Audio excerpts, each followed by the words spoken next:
Hello बच्चों, मेरा नाम है मोहित और आपका स्वागत है हमारे यूट्यूब चैनल हिस्ट्री चैंपियन में। तो जैसा कि आप जानते हो, आपका जो पेपर होने वाला है हिंदी साहित्य का आधुनिक काव्य का, उससे संबंधित अपन महत्वपूर्ण सारे सारे प्रश्न करने वाले हैं।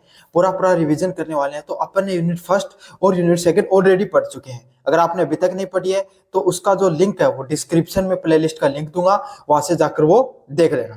अब बढ़ते हैं अपन अगले वाले यूनिट की तरफ, यूनिट नंबर थर्ड की तरफ, जहां अपन पढ़ेंगे लोक गाथाएं और लोक नाट्य क्या होते हैं। मतलब लोक गाथाएं क्या होती है और लोक नाट्य क्या होते हैं, उससे संबंधित अपन सभी की सभी चीजों को पढ़ने वाले हैं। काफी ज्यादा महत्वपूर्ण आपके सामने ये पूरा का पूरा रहने वाला है।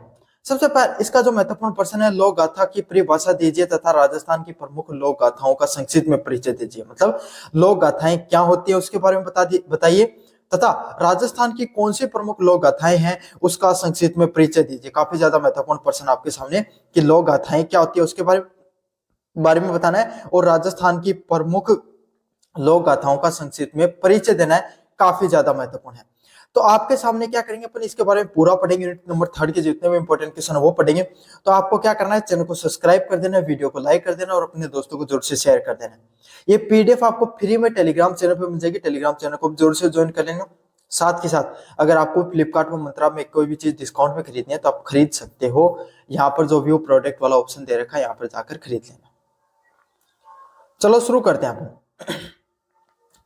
लोक गाथा एक लंबी मौखिक काव्य रचना है। मतलब अगर लोक गाथा की बात करें, लोक गाथा, पहले गाथा को सब समझो। मतलब गाथा मतलब कहना कोई भी चीज को, और लोक गाथाएं क्या होती हैं, जो आपके सामने मुख्यतः बहुत लंबी होती हैं और उनकी एक काव्य रचना होती है, जिसमें कोई भी वीर पुरुष, लोकनायक, संत या प्रेम कहानी व जीवन प्रसंगों के बारे में बताया जाता है। मतलब लोक गाथा क्या होती है, एक बहुत ही बड़ी आपके सामने किसी भी व्यक्ति के जीवन की पूरी कहानी सुनाई जाए, है ना।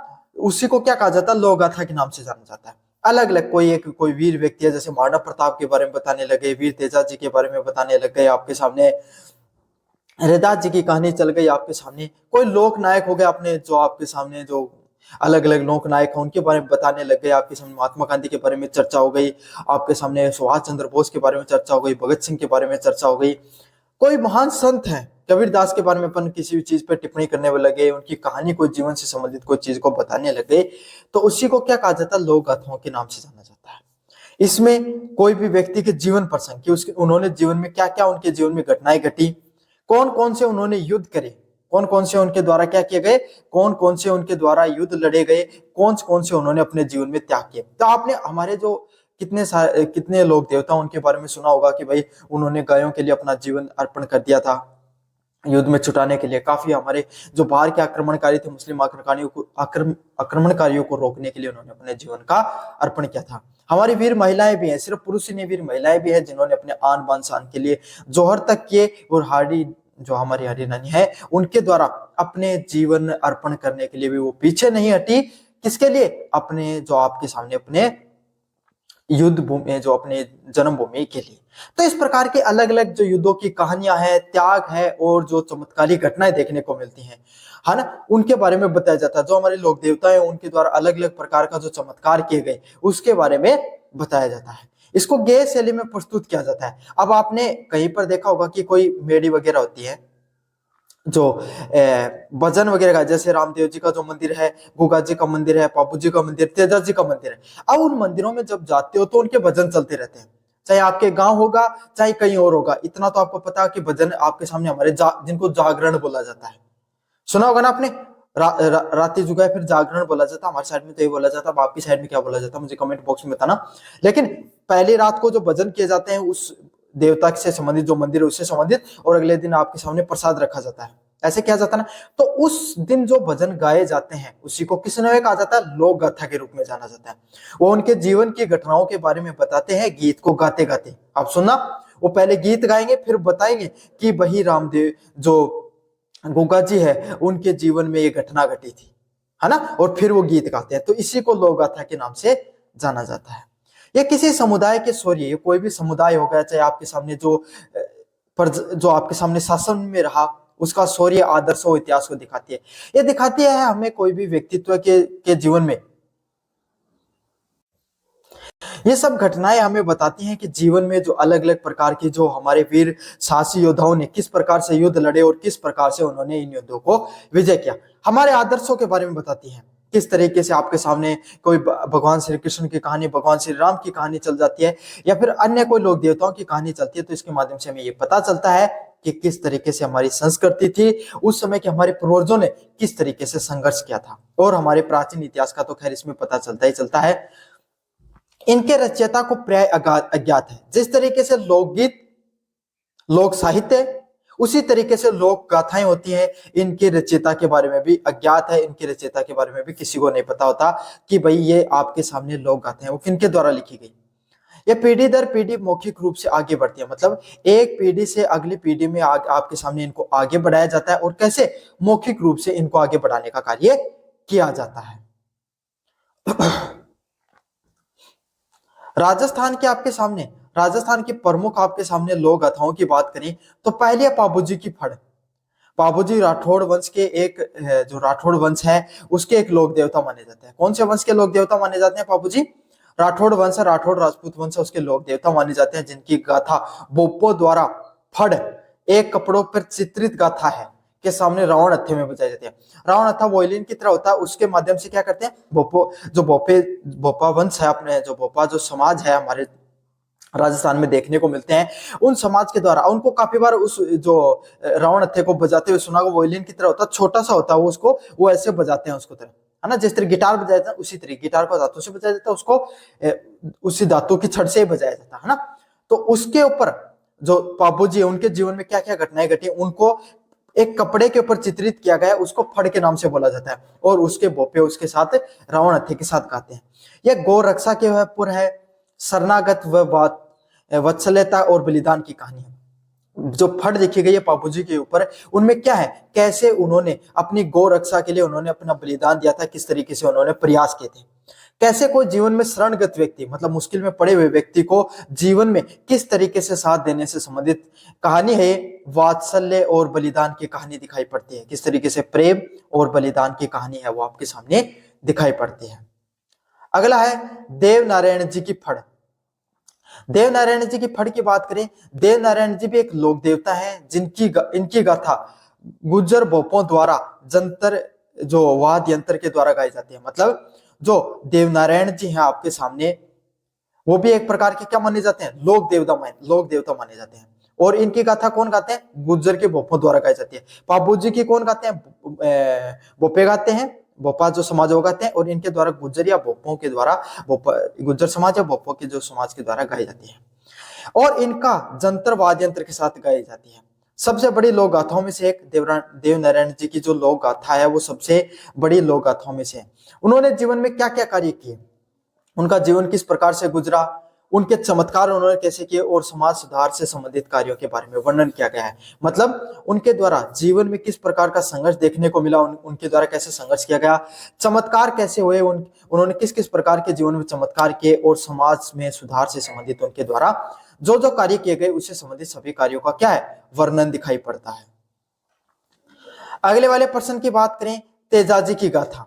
कौन है तेजाजी की गाथा? तेजाजी एक कृषि उपकारक और सर्पदंश से मुक्ति दिलाने वाले लोक देवता के रूप में पूजे जाते हैं। मतलब तेजाजी कैसे हैं, तेजाजी को कैसे कृषि उपकारक, मतलब कृषि, जब कृषि की जाती है उनके देवता के रूप में उनको माना जाता है। और सर्पदंश, अगर कोई भी व्यक्ति है, अगर किसी को सांप काट जाए तो उसको जो सर्पदंश है, जो सांप काटा हुआ, जो उसका जो ऊपर जो जहर चढ़ गया, उसको उससे मुक्ति दिलाने के लिए आपके सामने किस किस देवता की पूजा की जाती है, तेजाजी की पूजा की जाती है। खास करके नागौर के जो क्षेत्र होता है, और मुख्यतः जाट समाज के प्रमुख देवताओं में से माने जाते हैं। खैर, लोक देवताओं के कोई मतलब किसी जाति विशेष के देवता तो नहीं थे, सभी के थे, लेकिन मुख्यतः उनके द्वारा मुख्यतः इनको पूजा जाता है। इनकी गाथाओं में उनके शौर्य की, मतलब उन्होंने कैसे जीवन में जो बलिदान दिए, कैसे उनका जो शौर्य है उसके बारे में पता चलता है। वचनबद्धता, उन्होंने अपने वचन के लिए क्या किया था, अपने वो युद्ध के मैदान में या फिर आपके सामने जो गायों को बचाने के लिए चले गए थे, और बलिदान का चित्रण देखने को मिलता है, जो खेतों में काम करने वाले किसानों द्वारा विशेष रूप से गाए जाते हैं। इनके द्वारा इनकी जो गाथाएं होती हैं, इनकी जो कहानियां हैं, वो मुख्यतः किसान वर्ग में सबसे ज्यादा पॉपुलर दिखाई पड़ती हैं। इनका जीवन किसानी से संबंधित जुड़ा रहा, तो किसानी जीवन से संबंधित जो चीजें होती हैं, वो किसान है वो इनसे ज्यादा रिलेट कर पाते हैं, और उनके द्वारा मुख्यतः इनकी फट गाई जाती है। वैसे तो सर्व समाज में इनकी गाथाएं हैं वो पॉपुलर है, सर्व समाज इनके जो गाथाओं को गाता है और आपके सामने सुनाई देता है, लेकिन किसानों में इनकी गाथाएं हैं वो मुख्यतः ज्यादा पॉपुलर है। अगले वाला है डूंगजी व जवार जी की गाथा। ये दो भाई थे जो गरीब की सहायता के लिए धनवानों को लूटते थे, है ना। डूंगजी और जवार जी है, ये दो लुटेरे मान लो आप इनको, दो आपके सामने एक प्रकार से लुटेरे थे। लेकिन लुटेरे कैसे थे? जो लुटेरे से लोक देवता क्यों बने? क्योंकि गरीबों की सहायता के लिए क्या करते थे, जो अमीर व्यक्ति, और अमीर में भी कौन, जो गरीबों को लूटने का, अन्याय करके उनसे पैसे इकट्ठे करने का कार्य करता था, उनको लूटने का कार्य करते थे। इनकी गाथाएं सामाजिक न्याय के लिए, सामाजिक न्याय मतलब समाज के अमीर व गरीब वर्ग सभी को बराबरी का हिस्सा मिले, बराबरी का हक मिले, उनके लिए इनकी गाथाएं मुख्य रूप से गाई जाती हैं। और ये समाज में एक प्रकार से बहादुरी का भी प्रतीक है कि व्यक्ति को जीवन में कितना भी संघर्ष है, बहादुरी के साथ जीवन जीना चाहिए, बहादुरी के प्रतीक के रूप में दिखाई देती हैं। ये गाथाएं राजस्थान की संस्कृति व ऐतिहासिक गौरव का जीवित प्रमाण दिखाई पड़ती है। ये जो गाथाएं गाई जाती हैं इनके द्वारा, ये हमारी जो संस्कृति है और उनका जो ऐतिहासिक गौरव है उसके बारे में क्या जीवित प्रमाण के रूप में दिखाई पड़ती है। मतलब जो संस्कृति है, जो हमारी गौरवशाली संस्कृति है और उसका जो ऐतिहासिक गौरव है, उसके बारे में सब चीजें हैं वो मुख्यतः दिखाई पड़ती हैं। तो ये आपके सामने जो लोक गाथाएं हैं उसकी जो परिभाषा देखिए अपन ने कौन सी क्या होती है लोक गाथाएं, और जो प्रमुख लोक गाथाएं हैं उसके बारे में संक्षिप्त परिचय के बारे में अपन ने पढ़ा है। ये तो था अपना जो यूनिट नंबर 3 उसका पहला प्रश्न। अगले वाले प्रश्न की तरफ अगर अपन बढ़े, लोक नाट्य के स्वरूप व विशेषताओं की विवेचना कीजिए। तो लोक नाट्य क्या होते हैं, उसके स्वरूप और उसकी विशेषताओं के बारे में आपको विस्तार से बताना है। काफी ज्यादा महत्वपूर्ण प्रश्न ये भी है आपके सामने। लोक नाट्य के स्वरूप और विशेषताओं के बारे में अपन विस्तार से चर्चा करने वाले हैं। लोक नाट्य होते क्या है? लोक नाट्य लोक जीवन से निकला हुआ रंगमंचीय प्रदर्शन है जिसमें गीत, संगीत, नृत्य, संवाद दिखाई पड़ते हैं, संवाद दिखाई पड़ते हैं। मतलब लोक नाट्य क्या होता है? लोक नाटक रंगमंच प्रदर्शन होता है। रंगमंच क्या होता है आपके सामने? आपने कभी ना कभी जीवन में रामलीला देखी होगी। रामलीला जब आपने देखी होगी तो उसमें क्या होता है, एक मंच होता है, उस पे अलग अलग पात्र आते हैं। जैसे आपके सामने कोई हनुमान का पात्र लिए, कोई भगवान श्री राम का पात्र लिए, कोई रावण का, कोई विभीषण का, कोई लक्ष्मण का, कोई माता सीता का, अलग अलग व्यक्ति वो अलग अलग पात्र लिए होते हैं और अपना अपना वो किरदार निभाते रहते हैं। तो इसी प्रकार के जो आपके सामने जो लोक जीवन होता है उसमें जो रंगमंच का जो प्रदर्शन दिखाया जाता है, जैसे महाराणा प्रताप के जीवन के ऊपर अपन ने कोई एक नाटक किया, स्कूल में आपने नाटक देखे होंगे, तो उसी में जिन लोक नाटकों में जिन नाटकों में जो नाटक किए जाते हैं उसमें हमारे स्थानीयता की भावना हो, हमारे स्थानीय जो सामाजिकता की बात हो, हमारे स्थानीय जो भावनाएं दिखाई पड़े, उसी को लोक नाटक के नाम से जाना जाता है। लोक नाटक में मुख्यतः किसकी बात होती है? लोक नाटकों में आपके सामने मुख्यतः गीत गाए जाते हैं, संगीत होता है, वह नृत्य, संवाद होता है। मतलब गीत साथ साथ चलते रहते हैं, महिलाओं के द्वारा या पुरुषों के द्वारा गीत गाए जाते हैं, संगीत गाए जाते हैं, वह नाटक को संवाद किया जाता है। मतलब गीत संगीत चलता रहता है, लोग नृत्य भी करते रहते हैं वहां पर, और संवाद आपस में क्या होता है, दो व्यक्ति आपस में क्या करते रहते हैं, पात्र आपस में बातचीत करते रहते हैं और अभिनय के माध्यम से किसी कहानी को बताया जाता है। और क्या किया जाता है, अलग अलग प्रकार का जो अभिनय किया जाता है और उसके माध्यम से कहानियों को बताया जाता है।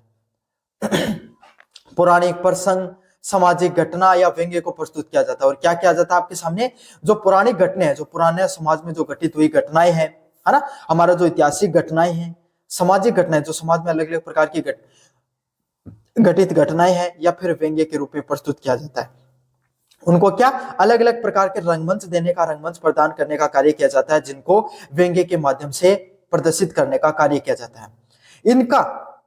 इसका मंचन खुले आकाश के नीचे या सार्वजनिक स्थलों पर किया जाता है। और ये जो आपके सामने जो लोक नाट्य किए जाते हैं, इसका मंच है वो खुले आकाश के नीचे क्या किया जाता है, सार्वजनिक स्थलों पर किया जाता है। और इसका मंच कहां पर किया जाता है, एक खुले आकाश के नीचे, एकदम खुला, जो आपके सामने टेंट वगैरह मान लो, उसके अंदर पूरा का पूरा मंच किया जाता है। सार्वजनिक स्थलों पर इस प्रकार के लोक नाटकों का आयोजन किया जाता है जिससे दर्शक भी सीधे जुड़ते हैं। आपके सामने अगर आपने नहीं देखा होगा तो जागरण वगैरह होते हैं, वहां पर इस प्रकार के लोक नाटक किए जाते हैं ना। कोई कथा बताई जाती है, उसके साथ के साथ वो जो आपके सामने कलाकार होते हैं वो आपके सामने अभिनय भी करते रहते हैं। जागरण लगते हैं हमारे खुले आकाश के नीचे, एकदम विस्तृत रूप से लगते हैं, और अधिकतर सार्वजनिक स्थल, मंदिर वगैरह पे इस प्रकार के लोक नाट्यों का आयोजन किया जाता है। अगर अपन विस्तार से पढ़ें तो दर्शक भी इन सब से सीधे जुड़ते हैं। क्यों? क्योंकि आम जन की भाषा बोली जाती है, आम व्यक्ति की कथा होती है, सभी व्यक्ति उनको आसानी से, सहजता से समझ पाते हैं। इसीलिए क्या होता है, आपके सामने दर्शक वो भी सीधा जुड़ाव महसूस करते हैं। ये किसी परीक्षित जो परीक्षण किए हुए आपके सामने समूह द्वारा नहीं, बल्कि स्थानीय कलाकारों द्वारा सहज रूप से किया जाता है। इसमें कोई मजे हुए कलाकार नहीं आते हैं, बल्कि लगभग जो आपके हमारे स्थानीय कलाकार होते हैं उन्हीं के द्वारा सहजता से किया जाता है। इसी से क्या होता है, जनता और भी ज्यादा जुड़ाव महसूस करती है। क्यों? क्योंकि आपके जब अपने कोई कलाकारी को करें तो आप और ज्यादा सहजता से चीजों को समझ पाते हो, सहजता से चीजों से जुड़ पाते हो। तो यही है कि आपके जो आसपास के जो कलाकार हैं वो इसको सहज रूप से चीजों को करते हैं, तो आप और ज्यादा इन सब चीजों से जुड़ाव महसूस करते हैं। विशेषताओं की बात करें आपके सामने, मैं इन सभी प्रसंगों की विशेषताओं की बात करें, सरलता और सहजता, इनकी जो सरलता व सहजता दिखाई पड़ती है इनके अभिनय में। इनकी भाषा, विषय वस्तु व प्रदर्शन शैली सरल होती है। मतलब जो आपके सामने जो इनके द्वारा जो कलाकारी की जाती है उसमें किस प्रकार की भाषा प्रयोग की जाएगी। लोक नाटक है, आपके गांव का कोई व्यक्ति कोई नाटक दिखा रहा है तो किस भाषा में दिखाएगा, आपकी भाषा में दिखाएगा। अगर आप शेखावाटी क्षेत्र के हो तो शेखावाटी वाली भाषा है ना। अगर आप इधर जयपुर के आसपास के हो, धौलपुर, भरतपुर की इधर की जो भाषा है आपकी लोक भाषा, वो दौसा हो के वाले विद्यार्थी हो या फिर चूरू के, चौमू के आसपास के विद्यार्थी हो, रिंगस के इधर के अलग, नीम के थाना के अलग, तो इस प्रकार की जो लोक भाषा है उसका प्रयोग मुख्यतः किया जाता है, जिसमें विषय वस्तु, जिस चीज पे वो लोग नाटक दिखा रहे हैं, तो कोई देवता की बात करेंगे या फिर आसपास के कोई व्यक्ति, आप में से गांव का कोई व्यक्ति बैठा है उसी के बारे में बता रहे हैं। समझ में आ गया? तो विषय वस्तु बहुत सरल होती है, प्रदर्शन शैली बहुत सरल होती है, मतलब अपना साधारण अभिनय के माध्यम से बताते हैं। भाई मजे हुए कलाकार होते हैं, उनमें तो कलाकारी होती है, उन्हें तो अभिनय करना आता है, लेकिन जो आम व्यक्ति होता है उसको इतनी कलाकारी नहीं होती, लेकिन वो प्रदर्शन शैली उनकी बहुत सरल, सहज होती है, तो हर व्यक्ति उससे जुड़ाव महसूस करता है। जिससे क्या होता है, आम और सामान्य लोग हैं वो बहुत आसानी से समझ सकते हैं। जिससे क्या होता है, कोई भी व्यक्ति है वो बहुत आसानी से इन सब चीजों को सहजता से समझ लेता है। सामूहिकता की बात करें, यह किसी एक व्यक्ति को नहीं बल्कि पूरे समुदाय की सहभागिता का परिणाम होता है। इसमें क्या होता है, इसमें कोई एक व्यक्ति की आपके सामने इसमें मुख्य कहानी नहीं होती है, बल्कि पूरा का पूरा समुदाय है उसकी सहभागिता देखने को मिलती है। मतलब पूरा का पूरा समाज है वो इससे जुड़ाव करता हुआ दिखाई पड़ता है, जिसमें एक व्यक्ति नहीं बल्कि पूरे समुदाय है, पूरा समाज ही उसमें से सहभागिता दिखाता है, सारा का सारा समाज ही उसमें एकजुट होता है, उसकी एकजुटता दिखाई पड़ती है। अगले वाला है जनोमुखी। जनोमुखी क्या होता है, आपके सामने जन मनोरंजन, शिक्षा व सामाजिक संदेशों के लिए प्रभावी माध्यम होते हैं। इस प्रकार के लोक नृत्य व लोक नाटक आपके सामने, इसमें क्या होता है, इसमें सबसे पहले तो मनोरंजन होता है। भाई कोई भी नाटक चलता है, हंसी खेल मजाक चलता है, मनोरंजन तो होता ही होता है आपके सामने। लेकिन बहुत छोटे छोटे लोक नाटकों के माध्यम से क्या दी जाती है, शिक्षा दी जाती है। आने वाली भावी पीढ़ियों को हमारी संस्कृति के बारे में बताया जाता है कि हमारी संस्कृति इस प्रकार से है, हम इस जीवन में आपको ये सहजता से अपनी जो संस्कृति है वो आपको सौंप रहे हैं, आपको इस संस्कृति को सहेजना है, इसको बचाकर रखना है, और अपने वाली पीढ़ी, आगे आने वाली पीढ़ियों को इसको क्या करना है, स्थानांतरित करना है। साथ के साथ हमारी संस्कृति में जो सहजता है, उसके अंदर जो हमारा रहन सहन है, हमारा खान पान, हमारा व्यवहार, हमारी बोलचाल, हमारे संस्कार, हमारे बड़ों के प्रति आदर, हमारा जो धार्मिकता, हर चीजों के बारे में विस्तार से बताई जाती है। साथ के साथ सामाजिक संदेश होते हैं उसको भी प्रभावी ढंग से बताने का कार्य किया जाता है। लचीलापन भी दिखाई पड़ता है इसमें। मंच, वेशभूषा व संवादों में अत्यधिक औपचारिकता नहीं होती। मतलब इसमें जो मंच पे जो कलाकार होते हैं उनकी वेशभूषा एकदम साधारण दिखाई पड़ती है। संवाद भी औपचारिक नहीं होते हैं, जिस प्रकार के आप मूवी वेब सीरीज देखते हैं उसमें औपचारिक भाषा का प्रयोग किया जाता है। औपचारिक ऐसी भाषा जो आपके सामने जैसे हिंदी भाषा का प्रयोग कर दिया, इंग्लिश के शब्दों का प्रयोग कर दिया, इस प्रकार के भाषा का उपयोग नहीं होता है। किस प्रकार का तत्कालीन सुधार की गुंजाइश रहती है। मतलब भाई अगर आपने कोई मूवी में कोई गलत शब्द बोल दिया है ना। कोई धर्म के खिलाफ आपका शब्द, धर्म के संबंध से आपका कोई गलत शब्द निकल गया, तो क्या उसमें बदलाव कर सकते हो? नहीं कर सकते, क्योंकि वो ऑन एयर हो चुकी है ना। लेकिन अब आप आपके गांव में गा रहे, कुछ भी कह सकते हो, कोई गलत शब्द का प्रयोग हुआ, आपने तुरंत माफी मांग ली और तुरंत सुधार कर लिया उसके अंदर। होता है ऐसा आपके सामने काफी बार, कुछ गलत शब्दों का प्रयोग हो गया, फिर आपके सामने कुछ ऐसा अभिनय करना चाहिए था जो नहीं हो पाया, या फिर आपके सामने कुछ जो बता रहे थे कुछ, आप बता गए कुछ, तो भी आप उसमें क्या कर सकते हो? तुरंत सुधार कर सकते हो। तो यही होता है, इन सब जो अभिनय होता है, नाटक होता है, इनमें क्या होता है? तुरंत सुधार की गुंजाइश भी रहती है।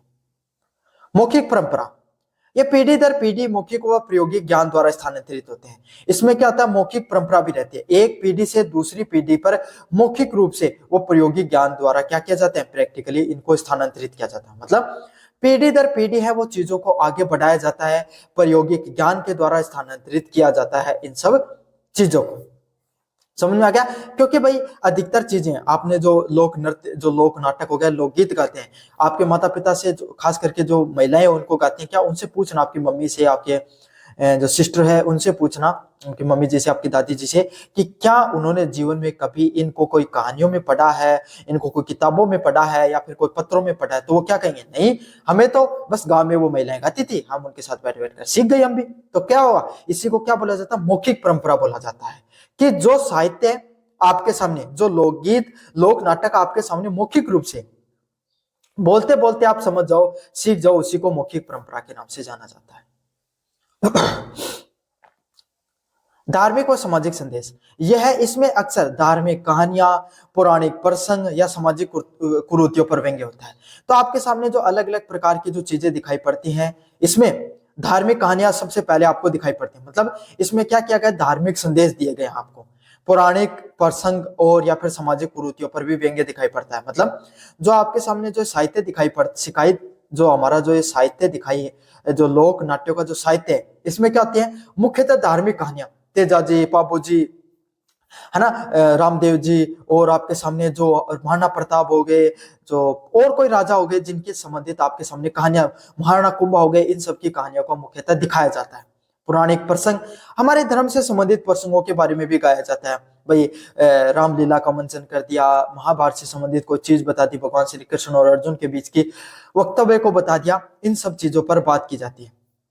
काफी बार जो हमारे समाज में अलग अलग प्रकार की जो कुरीतियां दिखाई पड़ती है, उस पर भी व्यंग्य किया जाता है। समझ में आ गया? इसके माध्यम से, ताकि उन कुरीतियों को दूर किया जा सके। जैसे कि आज के समय मोबाइल चलाना एक आम समस्या हो गई, तो उस पर उन्होंने कोई लोक नाटक कर लिया। समझ में आ गया? तो सामाजिक कुरीतियों पर अलग अलग प्रकार का क्या व्यंग्य भी किया जाता है। सीधी भागीदारी, कलाकार अक्सर वो दर्शकों से सीधा संवाद करते हैं, जिससे जीवितता बनी रहती है। तो आपने देखा होगा कि आपके गांव में जागरण हो रहा है, और जो कलाकार है वो सीधा आप बैठे हो और आपसे पूछ लिया, भाई आपको कैसा लग रहा है, ताली बुझवाते हैं वो आपसे, है ना, और हंसी मजाक भी कर देते हैं उसके माध्यम से। आप बैठे हो, आप थोड़ा सा उनको लगा कि भाई थोड़ा हंसी मजाक वाला करेक्टर है भी, तो उससे हंसी मजाक कर लिया। होता है ना ऐसा? आपने अगर कभी जीवन में इस प्रकार के अगर जागरण वगैरह में गए होंगे, तो आपने इन सब चीजों को देखा होगा।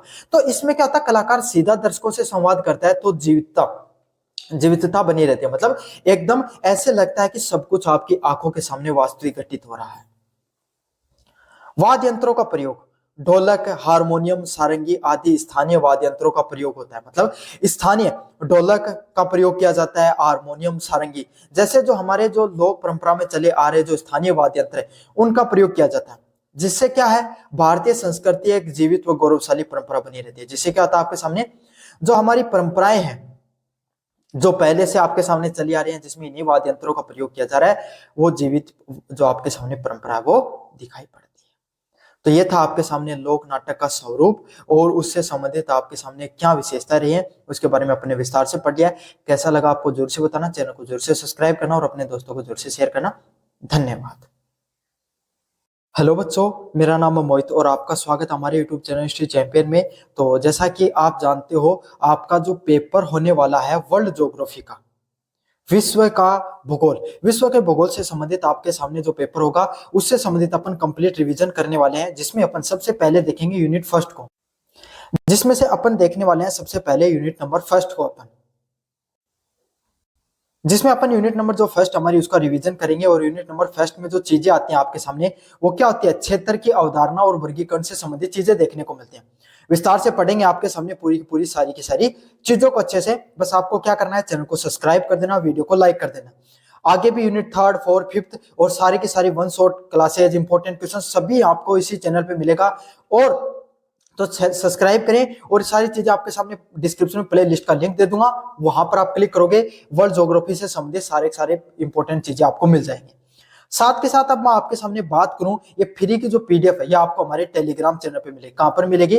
जो हमारा टेलीग्राम चैनल है, उस टेलीग्राम चैनल पे आप ये फ्री की सारी चीजें पढ़ सकते हो। पूरी पीडीएफ मुफ्त में मिलते हैं, तो उसका लिंक भी डिस्क्रिप्शन में मिल जाएगा। टेलीग्राम जरूर से ज्वाइन कर लेना।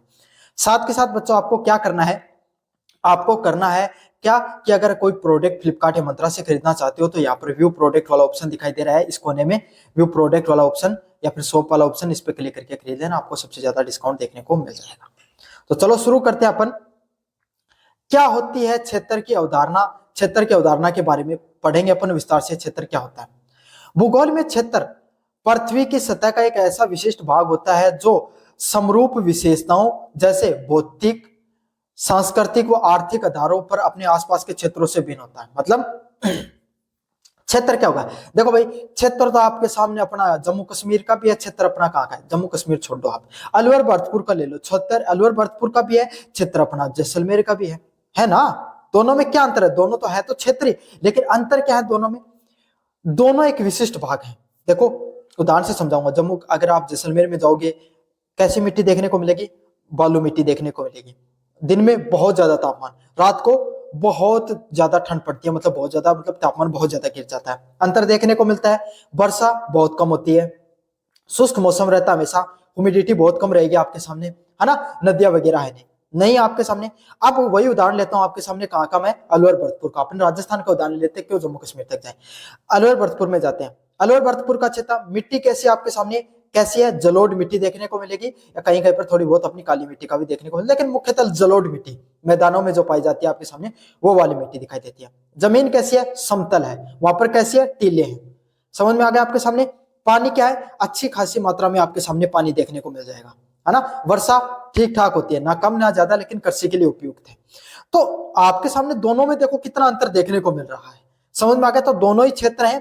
तो कोई एक जो कुछ समरूप विशेषताएं होती हैं कोई भी क्षेत्र की, जैसे उसकी भौतिक, कि वो भौतिकी कैसी है, वहां की सांस्कृतिक और आर्थिक आधार क्या है, आसपास के क्षेत्रों से भिन्न होता है। क्या तो भौतिक, मतलब जो भौतिक क्या होता है आपके सामने? कैसी मिट्टी है, कैसे आपके सामने पानी है, वातावरण कैसा है। दूसरी चीज कैसे विशेष हो सकता है कोई क्षेत्र? संस्कृति पर, वहां के जो लोग हैं वो किस प्रकार का खान पान करते हैं आपके सामने। देखो अलवर भरतपुर का क्षेत्र अपना, है ना? और भरतपुर, आप इससे ज्यादा दूर के जो आप यहाँ पर यूपी वाला क्षेत्र चले जाओ, पास ही पड़ता है आपके सामने। दोनों के खान पान में, रहन सहन में, बोली में अंतर देखने को मिलेगा आपके सामने। आर्थिक, जयपुर से आपके सामने, जयपुर जो शहर है उससे आप 50 किलोमीटर दूर चले जाओ, उतने आर्थिक दृष्टिकोण से मजबूत चीजें नहीं दिखाई पड़ती हैं जितने शहर में दिखाई पड़ते हैं। तो यही है, कोई भी क्षेत्र वो 3 तरीके से आपके सामने अलग दिखाई पड़ता है। भौतिक दृष्टिकोण से, है ना, जिसको भौगोलिक भी बोलते हैं, संस्कृति के दृष्टिकोण से, और आर्थिक पैसों के दृष्टिकोण से अलग अलग भिन्न दिखाई पड़ता है। उदाहरण दे दिया, एकदम स्पष्ट रूप से आपको चीजें समझ में आ गई होंगी। यह एक इकाई के रूप में अध्ययन होता है जो सीमाएं स्पष्ट व अस्पष्ट होती है। मतलब इसको अगर अपन विस्तार से अध्ययन करने की प्रयास करें तो कुछ चीजें आपको स्पष्ट दिखाई पड़ती हैं, कुछ चीजें आपको स्पष्ट दिखाई नहीं पड़ती हैं। मतलब हम इसको विस्तार से पढ़ेंगे तो आपको हर चीजें आपको विस्तार से समझने को मिलेंगी। अगले वाला पॉइंट है वर्गीकरण। क्षेत्रों को विभिन्न आधारों पर वर्गीकृत किया जा सकता है। मतलब कोई भी क्षेत्र होता है उसको एक आधार पे नहीं, आप विभिन्न अलग अलग प्रकार के जो आधार होते हैं उसके आधार पे आप क्या कर सकते हो? उनको वर्गीकृत है वो कर सकते हो। पहले प्रकार का जो आपके सामने वर्गीकरण देखने को मिलता है उसको क्या बोला जाता है? समरूपी या औपचारिक क्षेत्र के वर्गीकरण के रूप में जाना जाता है। इसमें एक या एक से अधिक समान या भौतिक संस्कृतियां विशेषताएं होती है। मतलब समरूपी क्या होता है? समानता। समझ में आ गया? समरूपी मतलब समानता। तो कोई भी एक या एक से अधिक जो क्षेत्र होते हैं उसमें कोई भौतिक समानता या सांस्कृतिक जो समानता देखने को मिलती है उसी को क्या कहा जाता है आपके सामने? समरूपी क्षेत्र के नाम से जाना जाता है। उसको किस रूप से जाना जाता है? समरूपी क्षेत्र के नाम से जाना जाता है। हो सकता है कि भौगोलिक दृष्टिकोण से समानता हो सकता है सांस्कृतिक दृष्टिकोण से भी समानता देखने को मिले। समझ में आ गया आपके सामने? अब क्या होता है? उदाहरण के लिए गंगा के मैदान व सहारा मरुस्थल, है ना, जो गंगा के मैदान होते हैं और आपके सामने सहारा मरुस्थल है।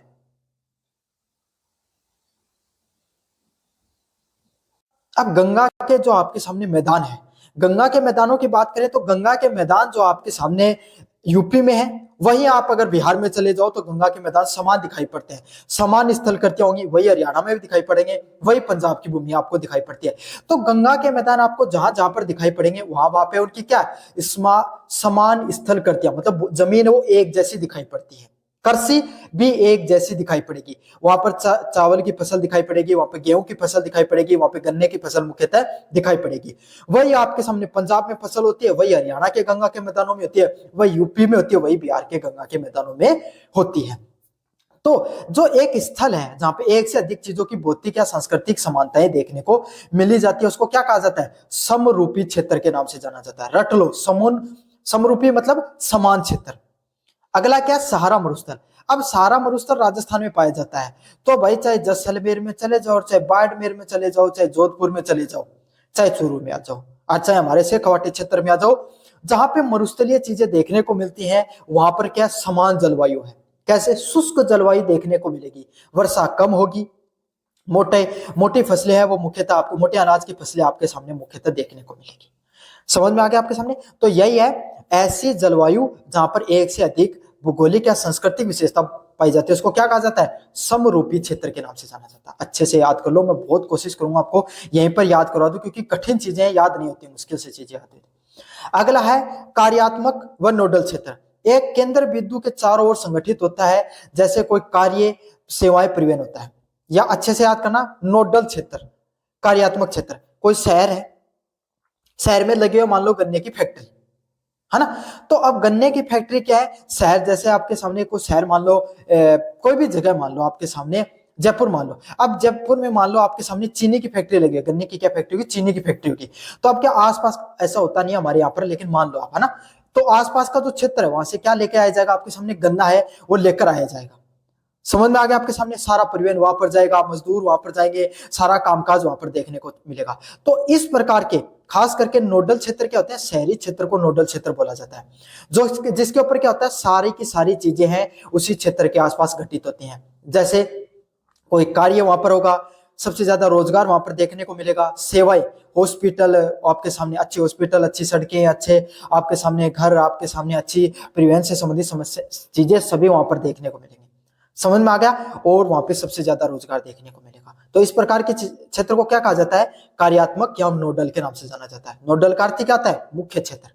जैसे दिल्ली शहर के सेवा क्षेत्र, दिल्ली राष्ट्रीय क्षेत्र या राजधानी क्षेत्र। तो दिल्ली हो गया, नोएडा हो गया, आपके सामने जो अपना राजस्थान में जयपुर है, इधर की साइड में जोधपुर है। तो ये कुछ ऐसे क्षेत्र हैं जो शहरी क्षेत्र हैं, जिसके आसपास सारी सारी चीजें देखने को मिलती है। भाई आपको अगर कोई बड़ा काम करना होता है, आपको एग्जाम देनी होती है कंपटीशन की, कहाँ जाओगे? जयपुर चलो भाई, आपको वही सेंटर आता है।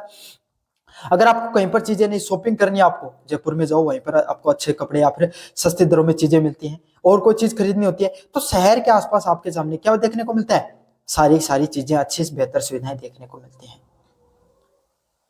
अगले वाला पॉइंट है योजना व प्रोग्मेटिक क्षेत्र। ये छोटे छोटे पॉइंट है, मुश्किल है, टर्मोलॉजी समझना मुश्किल है, लेकिन हम हैं तो कुछ मुश्किल नहीं है।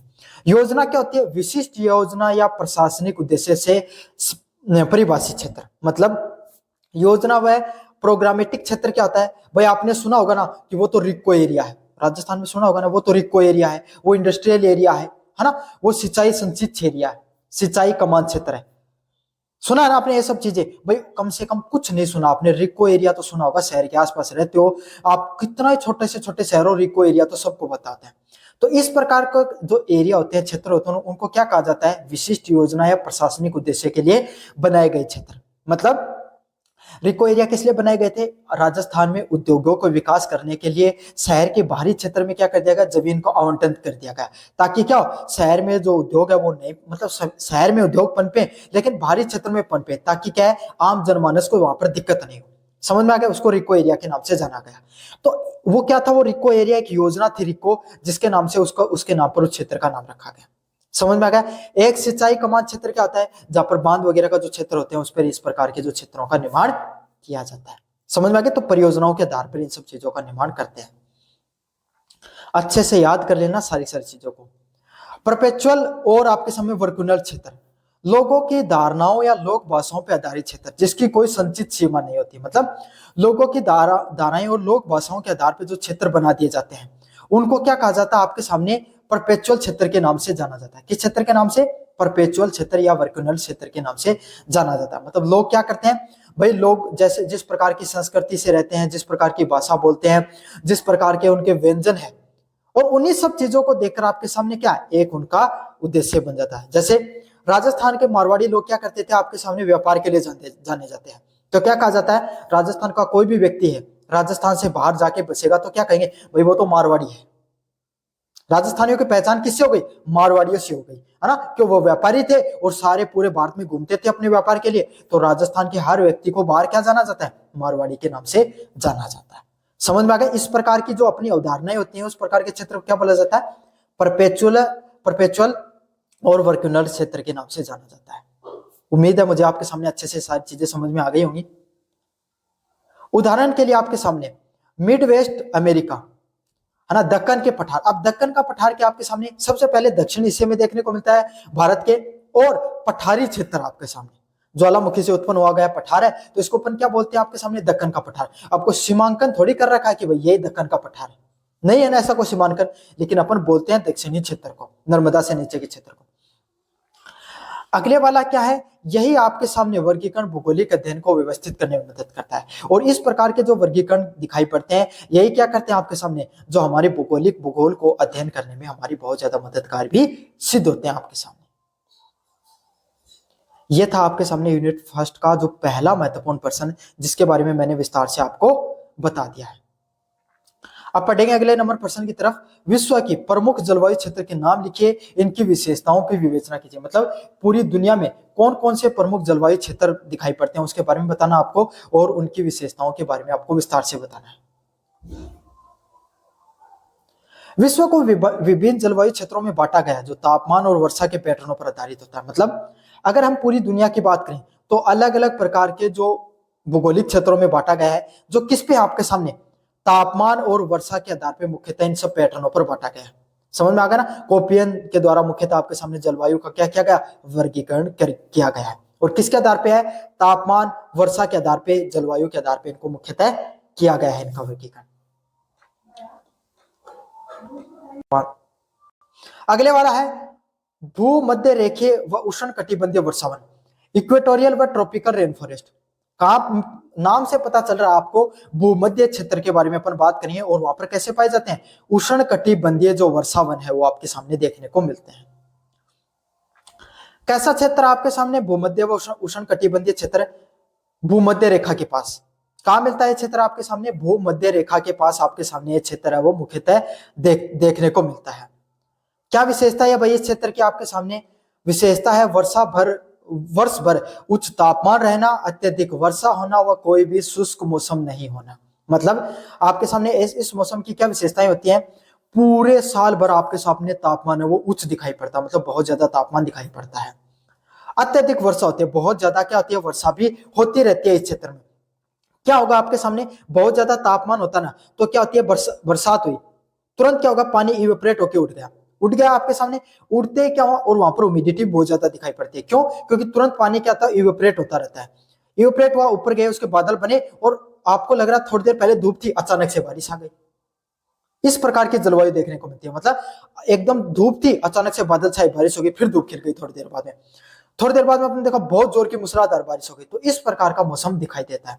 तापमान ऊंचा रहेगा हर समय, कोई शुष्क मौसम नहीं रहता। मतलब कैसा मौसम रहता है आपके सामने?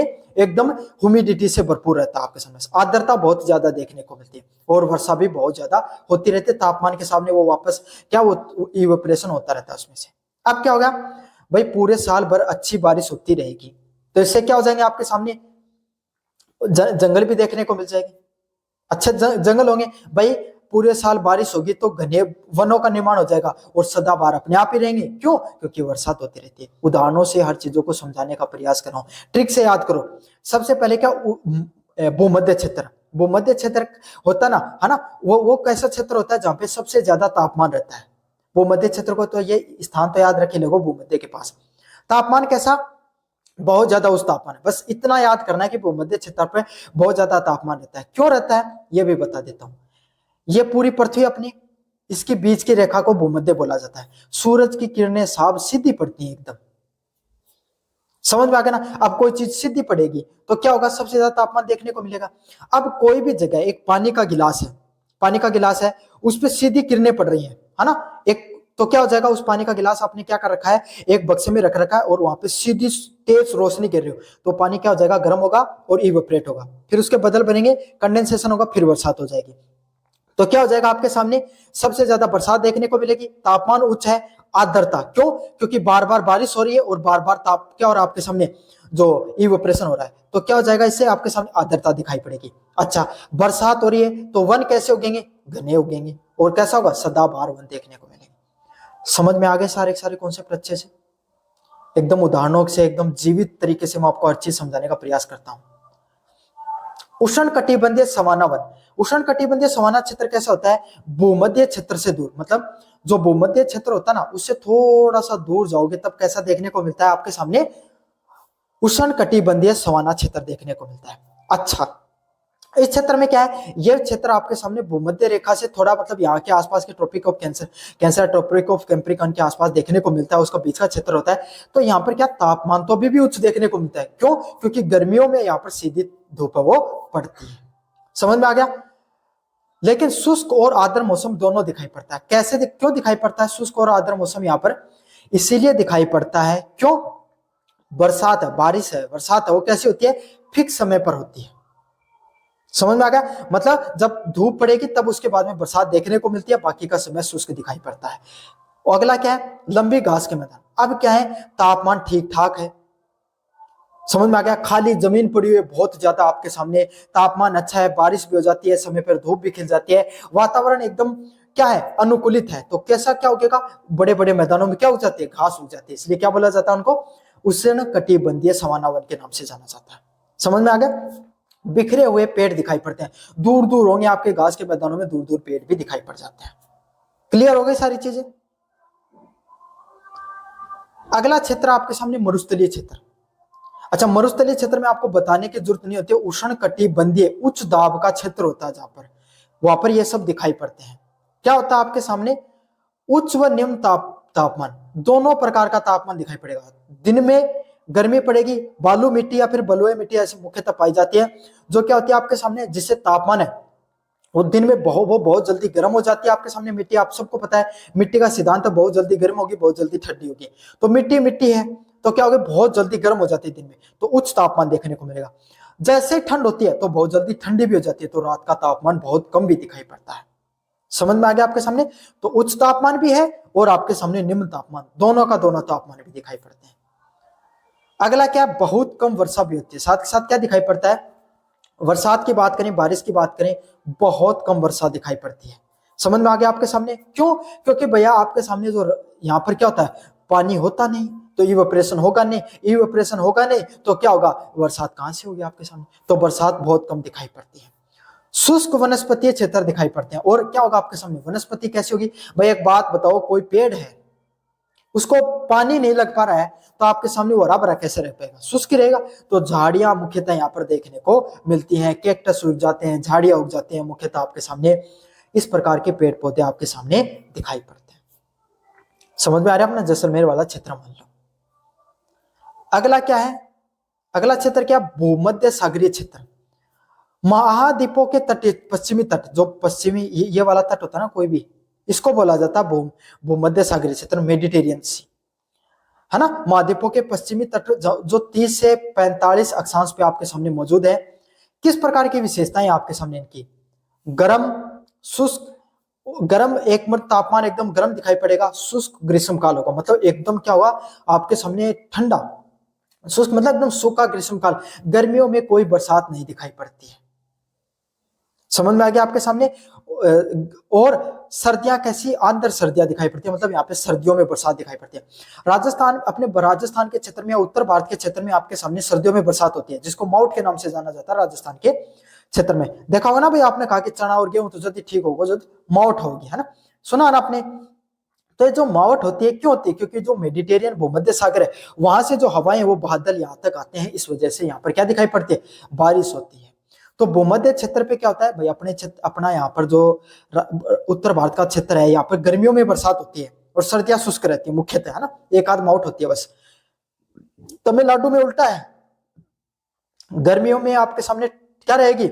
शुष्क रहेंगी, सर्दियों में बरसात होगी। और वही चीज भूमध्य सागर पे भी देखने को मिलती है, गर्मियां शुष्क रहती है, सर्दियों में बरसात होती है। और कैसे प्रकार के वन दिखाई पड़ते हैं? खट्टे फल, जैतून जैसे जो फल हैं या आपके सामने जो पेड़ है वो दिखाई पड़ते हैं। समझ में आगे सामने? फलों की आपके सामने मुख्यतः खेती दिखाई पड़ती है। अगले वाले की बात करें आपके सामने, शीतोष्ण घास के मैदान। शीतोष्ण आपको पता चल गया, ट्रॉपिकल ग्रासलैंड। महाद्वीपों के आंतरिक भाग, बीच का क्षेत्र होता है, कोई भी महाद्वीप है उसके जो बीच का क्षेत्र होता है उसी को क्या बोला जाता है? शीतोष्ण घास के मैदान के नाम से जाना जाता है। मध्य अक्षांशों में पाए जाते हैं। क्या होता है यहाँ पर आपके सामने? चरम तापमान, बहुत अधिक तापमान, गर्मियों में बहुत अधिक तापमान, सर्दियों में बहुत कम तापमान। राजस्थान वाला क्षेत्र मान लो आप मुख्यतः। उत्तर भारत का जो क्षेत्र होता है उसमें यही दिखाई पड़ता है, बहुत ज्यादा तापमान गर्मियों में, सर्दियों में बहुत कम तापमान, मध्यम वर्षा, ठीक ठाक वर्षा होती है। और उत्तर भारत में आपके सामने ना तो बहुत अधिक वर्षा होती है ना बहुत कम वर्षा होती है, मध्यम दर्जे की वर्षा दिखाई पड़ती है। और खेती कौन सी होती है आपके सामने? गेहूं की मुख्यतः खेती दिखाई पड़ती है। क्यों? ठीक ठाक वर्षा होती है, नदियां यहाँ से बहती हैं, पानी की गेहूं की फसल को सबसे ज्यादा जरूरत होती है, तो गेहूं व चावल की फसल मुख्यतः दिखाई पड़ती है। तो शीतोष्ण घास के मैदान होते हैं, वहां चरम तापमान देखने को मिलेगा, मध्यम दर्जे की वर्षा होती है। और किसकी खेती देखने को मिलती है? गेहूं की खेती है वो मुख्यतः देखने को मिलती है आपके सामने। क्लियर हो गया आपके सामने सारी चीजें? अगला है टैगा व साइबेरियन क्षेत्र। कैसा क्षेत्र है? उत्तरी गोलार्ध के उच्च अक्षांश का क्षेत्र। समझ? साइबेरियन क्षेत्र, साइबेरियन क्षेत्र मुख्यतः आपके सामने उत्तरी गोलार्ध है, जो आपके सामने जो रशिया है, रूस देश है, उसके ऊपर के क्षेत्र होता है, उसको साइबेरियन क्षेत्र के नाम से जाना जाता है। एकमात्र ऐसा उत्तरी ध्रुव है वहां पर ये क्षेत्र है जहां पे आपके सामने बहुत कम लोग रहते हैं आपके सामने। उत्तरी गोलार्ध के उच्च अक्षांश, जो रशिया उत्तरी गोलार्ध में उच्च अक्षांश है ना रशिया के पास, वहां पे आपके सामने देखने को मिलता है। लंबी ठंडी सर्दियां, बहुत ज्यादा, लगभग 7-8 महीने की सर्दियां यहाँ पर दिखाई पड़ती हैं। ठीक है, छोटी हल्की गर्मियां, गर्मियां आपके सामने इतनी ज्यादा अपने यहाँ पर गर्मी पड़ती है ऐसी गर्मियां नहीं पड़ती है। वहां पे आपके सामने जो तापमान है, तापमान मतलब उनके लिए -20 डिग्री में तापमान आ गया तो उनके लिए गर्मियां हैं। समझ में आ गया आपके सामने? और उनकी सर्दियां -60 डिग्री तक तापमान चला जाता है काफी बार, वो उनकी सर्दियां हैं। तो उनके लिए अपने वाली गर्मी नहीं है कि प्लस में 40 डिग्री तापमान जा रहा है या प्लस में 30 डिग्री तापमान जा रहा है, ये नहीं सर्दी गर्मियां उनके लिए। उनके लिए -20 डिग्री तापमान भी क्या है? गर्मियां ही है। समझ में आ गया? कोणधारी शंकुधारी आपके सामने वन दिखाई पड़ते हैं। क्यों भाई कोणधारी दिखाई पड़ते हैं?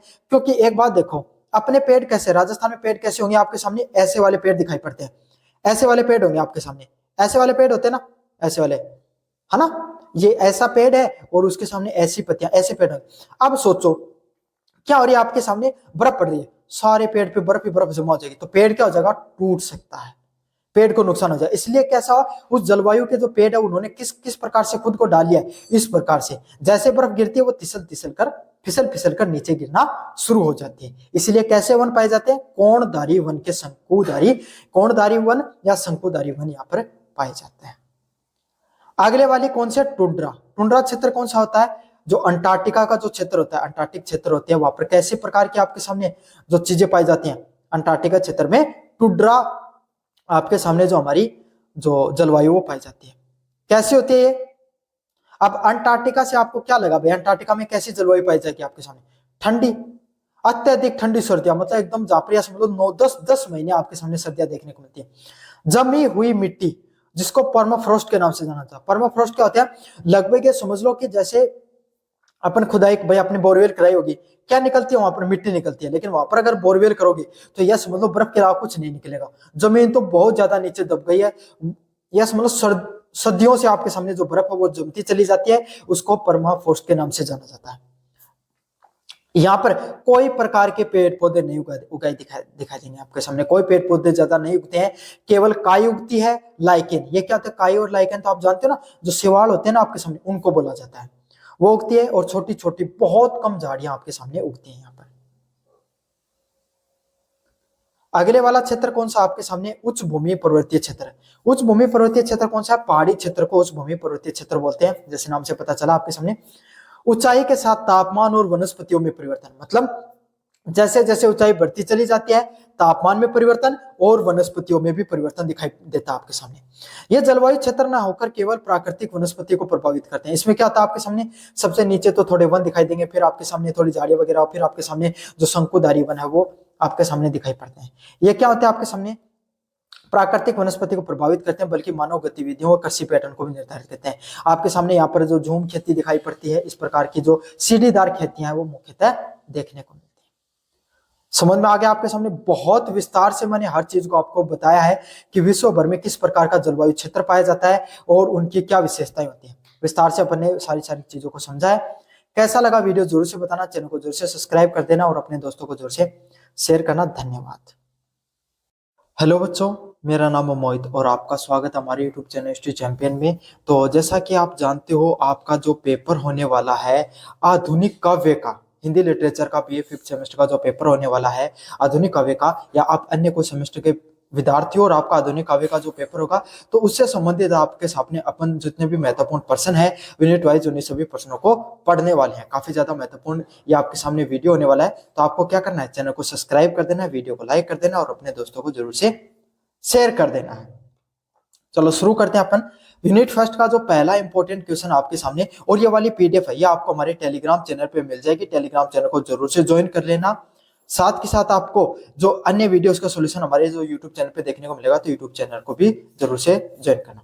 लोक साहित्य की परिभाषा लिखिए तथा इसके स्वरूप और महत्व पर प्रकाश डालिए। मतलब लोक साहित्य क्या होता है उसकी परिभाषा लिखनी है, इसके स्वरूप और इसके महत्व पे आपको विस्तार से महत्व डालना है। आपको इसके ऊपर महत्व या प्रकाश डालना है कि लोक साहित्य होता है क्या, वास्तविकता के ऊपर अपन उसको उसके बारे में विस्तार से पढ़ने वाले हैं।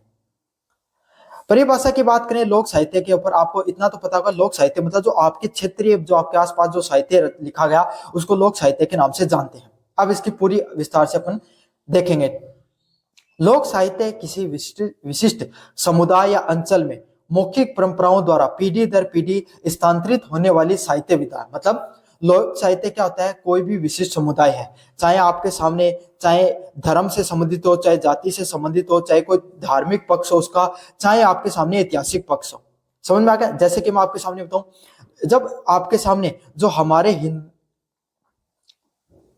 जब भक्ति आंदोलन आया, भक्ति आंदोलन की शुरुआत हुई, उसमें सगुण और निर्गुण तो आपके सामने क्या हुए, दो भक्ति धाराओं में वो बट गया। तो उस समय आपके सामने कुछ नहीं, आपने जो अलग अलग भगवान, भगवान श्री कृष्ण, भगवान श्री राम, उनके ऊपर लिखा वो सगुण भक्ति धारा के कवि साहित्य लिखा वो सगुण भक्ति धारा के कवि, और जिन्होंने निर्गुण भक्ति काव्य धारा से संबंधित जो जिन्होंने चीजें लिखी, जैसे कबीर दास हो गए, आपके सामने रैदास हो गए, उनको वो हो गए। अलग अलग प्रकार के आपके साहित्य देखने को मिला, धर्म से संबंधित, आप चाहे इस्लाम धर्म से संबंधित, ईसाई, पारसी, आपके सामने जो बौद्ध धर्म है वो साहित्य देखने को मिलता है।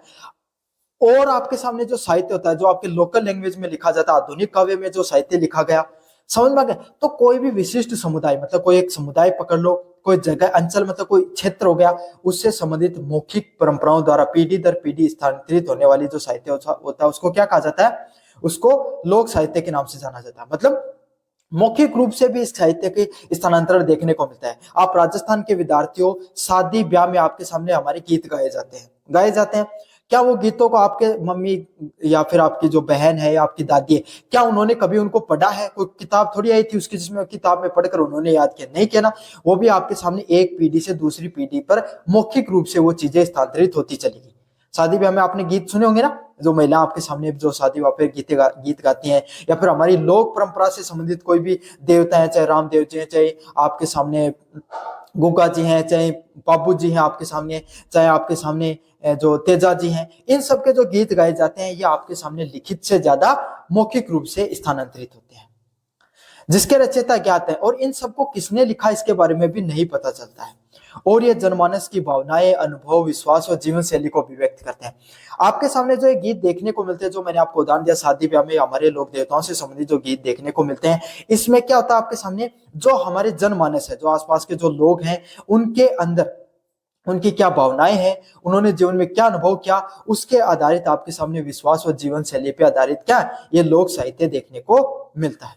या किसी एक व्यक्ति की रचना न होकर सामूहिक चेतना का प्रतिफल भी दिखाई पड़ता है। साथ में साथ यहाँ पर क्या होता है, ये कोई भी एक व्यक्ति है ना, उसके द्वारा रचना नहीं की गई है, यहाँ पर अलग अलग व्यक्तियों के द्वारा। मतलब जैसा क्या होता है, वही गीत अगर आप अपने गांव में सुनते हो और वही गीत आपके सामने आप अपने ननियाल में सुनोगे या फिर आप दूसरे जिले में सुनोगे, तो गीत वही होगा, लेकिन उसमें कुछ पक्ष हैं, कुछ शब्द है वो चेंज कर दिए गए। क्यों? अपने हिसाब से उसमें बदलाव देखने को मिलता है। लोगों को जैसी भावना आती है, जैसे उनको वहां का वातावरण है, जैसा वहां का व्यवहार है, लोकजन की भाषा, उसी हिसाब से उनको साहित्य में बदलाव देखने को मिलता है। स्वरूप की बात करें आपके सामने, किस प्रकार का जो स्वरूप है वो देखने को मिलता है। पहला स्वरूप, स्वरूप मतलब किस तरीके से गायन देखने को मिलता है। पहला मौखिक रूप से, ये मुख्य रूप से मौखिक परंपरा पे आधारित होते हैं। जितना भी जो साहित्य देखने को मिलता है आपके सामने, जो लोक साहित्य होता है वो कैसा होता है, मौखिक रूप से। मतलब एक व्यक्ति से दूसरे व्यक्ति तक जो भावनाएं हैं उनको व्यक्त किया जाता है, किसके द्वारा, शब्दों के द्वारा। गीत गाए जाते हैं, वो शादी विवाह वाले गीतों का उदाहरण हुआ, वो विवाह आपके सामने, विवाह में जो गीत गाए गए, आपकी मम्मी या दादी ने वो गीत गाए और वो आपके सामने क्या हुए, वो मौके आपकी दादी ने आपको, जो आपकी जो बहन है, आपके सामने जो आपकी माता है, उनको सिखाए, उन्होंने आपकी जो आपके अगली जनरेशन, वो अगली जनरेशन तक सिखाती चली जाते हैं। तो यही इस प्रकार से क्रम है वो चलता रहता है मौखिक रूप से। सामूहिकता, इसका रचनाकार अज्ञात है। अब इन गीतों को कोई पूछे भाई किसके द्वारा लिखा गया है, नहीं पता चलेगा किसी को किसके द्वारा लिखा गया। यह समुदाय की सामूहिक अभिव्यक्ति होती है। मतलब आपके सामने क्या होता है, इसका कोई रचनाकार नहीं है, जिसके जैसे मन में आया उसने उसमें जैसे जैसे बदलाव देखने को मिले वो बदलाव करते चले गए। और जो आज वास्तविक स्वरूप देखते हो उसमें कुछ सभी लोगों का मिला जुला क्या योगदान देखने को मिलता है। किसी एक व्यक्ति ने नहीं लिखे हैं, बल्कि सारे के सारे समाज में ही वो गाए जाते हैं, सभी का योगदान थोड़ा बहुत देखने को मिलता है उसके अंदर। अगले वाला है परिवर्तनशीलता। मौखिक होने के कारण क्षेत्रीयवाद और समय के अनुसार कुछ परिवर्तन संभव है। मतलब समय के साथ इन सब जो जितना भी जो साहित्य देखने को मिलता है उसमें परिवर्तन ये होना संभव है। आपके सामने चाहे लोक साहित्य हो गया या फिर जो लोक संगीत हो गया, इन सब में क्या होता है, आपके सामने मौखिक है, बोल बोल कर आगे बढ़ रहे हैं आपके सामने, तो इसमें क्या है, लोग अपने हिसाब से चेंज भी कर लेते हैं, क्षेत्र से हिसाब से। मैंने उदाहरण दिया था ना, आपके जिले में वही संगीत अगर दूसरे जिले में जाएगा तो उसमें अपने हिसाब से आपको बदलाव देखने को मिलेगा मिलता है। सहज, सरलता और सहजता, इसकी भाषा, जो ये साहित्य की रचना की जाती है, इनकी भाषा सहज और लोक जीवन के करीब होती है। मतलब जो लोक साहित्य देखने को मिलता है उसकी विशेषता क्या होती है भाई, लोक साहित्य है तो लोक जन के द्वारा किसी एक विशेष क्षेत्र में उसको गाया जाता है, तो वो क्या होगा, एकदम सरल होगा। सुनने वाला व्यक्ति उसको सुनकर क्या सा लगेगा, आत्म मुक्त हो जाएगा वो। मतलब एकदम सरल व सहज भाषा में आपके सामने ये साहित्य उसकी रचना की जाती है, हर व्यक्ति के लोक जीवन के साहित्य करीब होता है। महत्व की बात करें आपके सामने, क्या महत्व है, संस्कृति का दर्पण।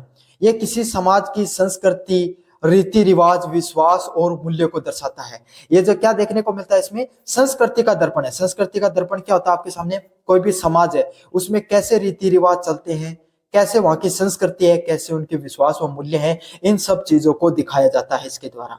समझ में आ गया। तो कोई भी समाज की संस्कृति है भाई, आपके सामने हिंदू परंपरा के जो लोग गए थे वहां पे हिंदू धर्म से संबंधित चीज देखने को मिलेगी। किसी जाति विशेष है तो जाति विशेष की उसमें संस्कृति व रीति रिवाज देखने को मिलते हैं। कोई धर्म से विशेष है तो धर्म, धार्मिक चीजें देखने को मिलती हैं। इतिहास के स्रोत, यह लिखित इतिहास के अभाव में इस काल में सामाजिक व संस्कृति की जानकारी की महत्वपूर्ण स्रोत है। मतलब इसमें कोई लिखित इतिहास नहीं होता चीजों का। समझ में आ गया आपके सामने। तो ये जो आपके सामने जो साहित्य की रचना की जाती है इस प्रकार के साहित्य में, इसमें किसी भी प्रकार का लिखित इतिहास नहीं देखने को मिलता है। जो हमारे समाज के आसपास जो घटनाएं होती हैं उन्हीं सब चीजों के आधार पे जो साहित्य है उसकी रचना हो जाती है। जो समाज और संस्कृति में जो चीजें देखने को मिलती है उसी प्रकार से उन्हीं सब चीजों का आपके सामने साहित्य देखने को मिलता है। मनोरंजन और शिक्षा, यह जनमानस के लिए मनोरंजन का साधन है और नैतिक शिक्षा भी देता है। मतलब क्या दिखाई पड़ता है, जो जनमानस है, जो जनता है, उसके लिए एक प्रकार के मनोरंजन के साधन के रूप में भी कार्य करता है। मतलब जनता है उसका इसमें मनोरंजन हो जाता है, नैतिक शिक्षा भी इसमें से आपको हमें मिलती है, नैतिक शिक्षा भी इसमें से हमें प्राप्त होती है। मतलब गीत संगीत गाए जाते हैं, सभी लोग एक जगह, भाई होली वगैरह है उस पे अपने जो गीत गाए जाते हैं तो सभी लोग क्या एक जगह इकट्ठे हो जाएंगे, चाहे स्त्री हो गए चाहे पुरुष हो गए, वो गीत गा रहे हैं, है ना। लोग उसमें जो नृत्य करते हैं, हंसी मजाक होते हैं, तो मनोरंजन का भी इसमें साधन होते हैं। साथ के साथ हमें संस्कार भी सिखाए जाते हैं सबके माध्यम से। हमें हमारी पूर्वजों के द्वारा जो संस्कृति को जो उन्होंने सहेज कर रखा है, उस संस्कृति के बारे में भी हमें ज्ञान होता है, उसके बारे में भी हमें विस्तार से चीजों के बारे में पता चलता है। सामूहिक पहचान, ये किसी समुदाय की पहचान व एकजुट बनाए रखने में सहायक होते हैं। साथ ही साथ इसमें क्या देखने को मिलता है, हमारे जो समुदाय होते हैं उसकी पहचान से पता चलता है, और ये हमारे जो समाज होता है उसको एकजुट बनाए रखने में सहायक होते हैं एक प्रकार से। समझ में आ गया। तो ये था आपके सामने जो पूरा का पूरा लोक साहित्य की क्या परिभाषा है, क्या इसका स्वरूप देखने को मिलता है, और इसका क्या महत्व है, इसके बारे में अब अपने विस्तार से हमने जाना इसके बारे में। अगले वाले प्रश्न की बात करें आपके सामने, लोक साहित्य और लोक संस्कृति में अंतर संबंध की व्याख्या कीजिए। मतलब लोक साहित्य क्या होता है और लोक संस्कृति क्या होती है, उनके बीच में आपके सामने क्या संबंध देखने को मिलता है, उसके ऊपर अपन विस्तार से पढ़ने वाले हैं। यह भी काफी ज्यादा महत्वपूर्ण प्रश्न आपके सामने होने वाला है। लोक संस्कृति, लोक साहित्य और लोक संस्कृति एक दूसरे से विभाज्य होते हुए भी आपके सामने एक दूसरे से जुड़े हैं। मतलब लोक साहित्य है, जनता के द्वारा जो साहित्य की रचना की जाती है वो, और जो लोक संस्कृति है वो एक दूसरे से विभाज्य है, मतलब एक दूसरे से अलग देखने को मिलते हैं, लेकिन फिर भी कैसे हैं, इस प्रकार से जुड़े हैं। मतलब थोड़ा थोड़ा उनमें अंतर देखने को मिलता है, लेकिन अविभाज्य है, मतलब उनको आप अलग नहीं कर सकते हो। अंतर जरूर है दोनों के अंदर, लेकिन इतना जुड़ाव भी देखने को मिलता है कि आप उनको अलग करना बहुत ज्यादा मुश्किल है। समझ में आ गया। ये इस प्रकार से दोनों दिखाई देते हैं, लोक साहित्य और लोक संस्कृति। लोक संस्कृति के बिना लोक साहित्य अधूरा है, लोक साहित्य के बिना लोक संस्कृति अधूरी दिखाई पड़ती है। ये इस प्रकार से आपके सामने एक है, जैसे शरीर के बिना जो आत्मा और आत्मा के बिना शरीर। अगर आप दोनों को समझने का प्रयास करें तो ना कभी जीवन में आप शरीर और आत्मा में अंतर कर पाते हो। आप ये नहीं समझ पाते हो कि ये हमारा शरीर है लेकिन ये हमारी आत्मा है, और ये हमारी आत्मा है तो ये हमारा शरीर है। दोनों ही एक दूसरे से अंतर संबंधित हैं, एक दूसरे से जुड़े हुए हैं, दोनों एक दूसरे पर निर्भर करते हैं आपके सामने। तो इसी तरीके से लोक संस्कृति और लोक साहित्य भी आपको देखने को मिलता है आपके सामने। पहले वाले प्रश्न की बात करें, इसके अंदर आपके सामने क्या देखने को मिलता है, अभिव्यक्ति के माध्यम। मतलब अपन विस्तार से समझेंगे कि भाई इसमें अंतर होता क्या है, क्या आपके सामने दोनों में समानताएं है, क्या अंतर है, दोनों को विस्तार से समझेंगे। लोक साहित्य व लोक संस्कृति की अभिव्यक्ति का प्राथमिक साधन है। मतलब जो लोक साहित्य है और जो लोक संस्कृति है, यह आपके सामने अभिव्यक्ति, कोई भी व्यक्ति है जो अपने जो उसकी जो चीजों को लोगों को बताने का जो प्राथमिक माध्यम होता है, मतलब जो प्रथम माध्यम दिखाई पड़ता है, लोक संस्कृति है वो आपके सामने। लोक गीत, लोक कथाएं, लोक गाथाएं व लोककथाएं आदि के माध्यम से हो सकती है। मतलब लोक साहित्य क्या होता है, लोक संस्कृति को बताने का तरीका होता है। मतलब लोक संस्कृति को है मतलब लोगों की संस्कृति, जैसे हम क्या कैसा खान पान करते हैं, हम किस प्रकार की भाषा बोलते हैं, हमारा पहनावा कैसा है, हमारा धर्म कैसा है, हम किस समाज के किस संस्कृति से और किस प्रकार की नैतिकता और संस्कारों को अपने अंदर सहेजे हुए हैं, इसी को लोक संस्कृति के नाम से जाना जाता है। जब इसी लोक संस्कृति को हम अपने लोक गीतों के माध्यम से, गीतों के माध्यम से, जो संगीत के माध्यम से, अपने बच्चों को कथाओं के माध्यम से, जो लोक कथाएं होते हैं, भाई आपने सुना होगा महाराजा सूरजमल के बारे में, महाराजा जो पापू जी की कथाएं सुनी होगी आपने अपने गांव के आसपास की कुछ कहानियां सुनी होंगी, आपने जो रामदेव जी की कहानियां सुनी होंगी, आपने जो हमारे जो तुलसी माता की पूजा की जाती है उसकी कहानियां सुनी होंगी। ये हमारी लोक कथाएं होती हैं, साथ के साथ लोककथाएं होती हैं। सुनते हो ना आप, आपके सामने आपके आसपास जो लोककथाएं देखने को मिलती है, भाई 9 2 11 होना, है ना, नाचने जाने तो आंगन टेढ़ा, सुनी होगी ना। जब इस प्रकार की जो लोककथाएं, लोक कहानियां हैं वो आपने सुनी होगी। तो इसके माध्यम से क्या होता है, जो लोककथाएं, लोक कथाएं, लोक गाथाएं जो आप सुनते हो, इसके माध्यम से जो हमारी संस्कृति है, जो हमारी संस्कृति लोक संस्कृति होती है, वो क्या होती है, एक समाज से दूसरे समाज के तरफ उसका क्या होता है, वो अभिव्यक्त होती है। आदि के माध्यम से किसी समुदाय की संस्कृति, मूल्य, रीति रिवाज, विश्वास, परंपराएं व त्योहार है वो पीढ़ी दर पीढ़ी जीवित रहते हैं। मतलब जो आपके सामने जो हमारी लोक गाथाएं हैं, लोककथाएं, इसके माध्यम से समुदाय, जो हमारा समाज है, उसमें जो संस्कृति होगी, जो हमारी संस्कृति है, उसके जो मूल्य होते हैं, समझ गया, जो रीति रिवाज होते हैं, जो विश्वास और जो परंपराएं होती है, मतलब जो हमारी जो रीति रिवाज देखने को मिलते हैं, जो विश्वास होता है हमारा, हम जो अपने धर्म पर विश्वास करते हैं, हमारा जो समुदाय, हमारी जो सामाजिकता होती है उस पर जो विश्वास करते हैं, हमारी परंपरा है, जैसे होली पर ईदगाह मनाई जाती है, उस पर दीपावली पर आपके सामने, या फिर बुद्ध पूर्णिमा, जिस भी आप समाज से आप रहते हो, हम आपकी क्या परंपराएं हैं, आप किस प्रकार के त्योहार मनाते हो और किस प्रकार की जीवन शैली को जीते हो, वो सब आपके सामने पीढ़ी दर पीढ़ी आपके सामने क्या रहती है, जीवित रहते हैं। दीपावली आती है आपके सामने तो सभी आपके सामने दीपक जलाते हैं, आपके जलाते हो, आपके सामने सभी घरों पे मिठाई भेजी जाती है। होली आती है, सभी अपन गुलाल एक दूसरे के रंग लगाते हैं, होली के गीत गाए जाते हैं, बड़े बुजुर्गों के चरण स्पर्श किए जाते हैं। इस प्रकार की लोक परंपराएं हमारे समाज में देखने को मिलती हैं। जब ये सब आपके सामने शादी विवाह का जो फंक्शन होते हैं तो सभी सारा का सारा समाज एक जगह एकजुट होता है। उस समय क्या होता है, इन जो लोकगीत लोक कथाओं के माध्यम से हमारा मनोरंजन भी देखने को मिलता है, और हमारा क्या होता है, हमारा जो साहित्य है वो भी, हमारी जो परंपराएं वो भी आगे बढ़ती है। संस्कृति के दर्पण, साहित्य लोक संस्कृति का जीवित दर्पण है। मतलब जो हमारा जो आम साहित्य है, जो लोक साहित्य है, क्या है, जो हमारी लोक संस्कृति है, जो हमारे आसपास की संस्कृति है, उसका वास्तविक दर्पण के रूप में दिखाई देता है। यह दर्शाता है कि लोग कैसे रहते हैं, क्या सोचते हैं और किन चीजों पर विश्वास करते हैं। मतलब जो लोक साहित्य होता है, जो आपका जो आसपास का जो साहित्य देखने को मिलता है, उससे हमारी लोक संस्कृति है वो जीवित रहती है, हमारी जो संस्कृति है वो एकदम जीवित दर्पण, उसके बारे में वास्तविक रूप से चीजें पता चलती हैं। जैसे दर्पण होता है उसमें आप अपना चेहरा देखते हो, आपको अपनी चीजें दिखाई पड़ती हैं, उसी तरीके से जब लोक साहित्य को पढ़ते हो तो आपकी संस्कृति का दर्पण उसमें दिखाई पड़ता है।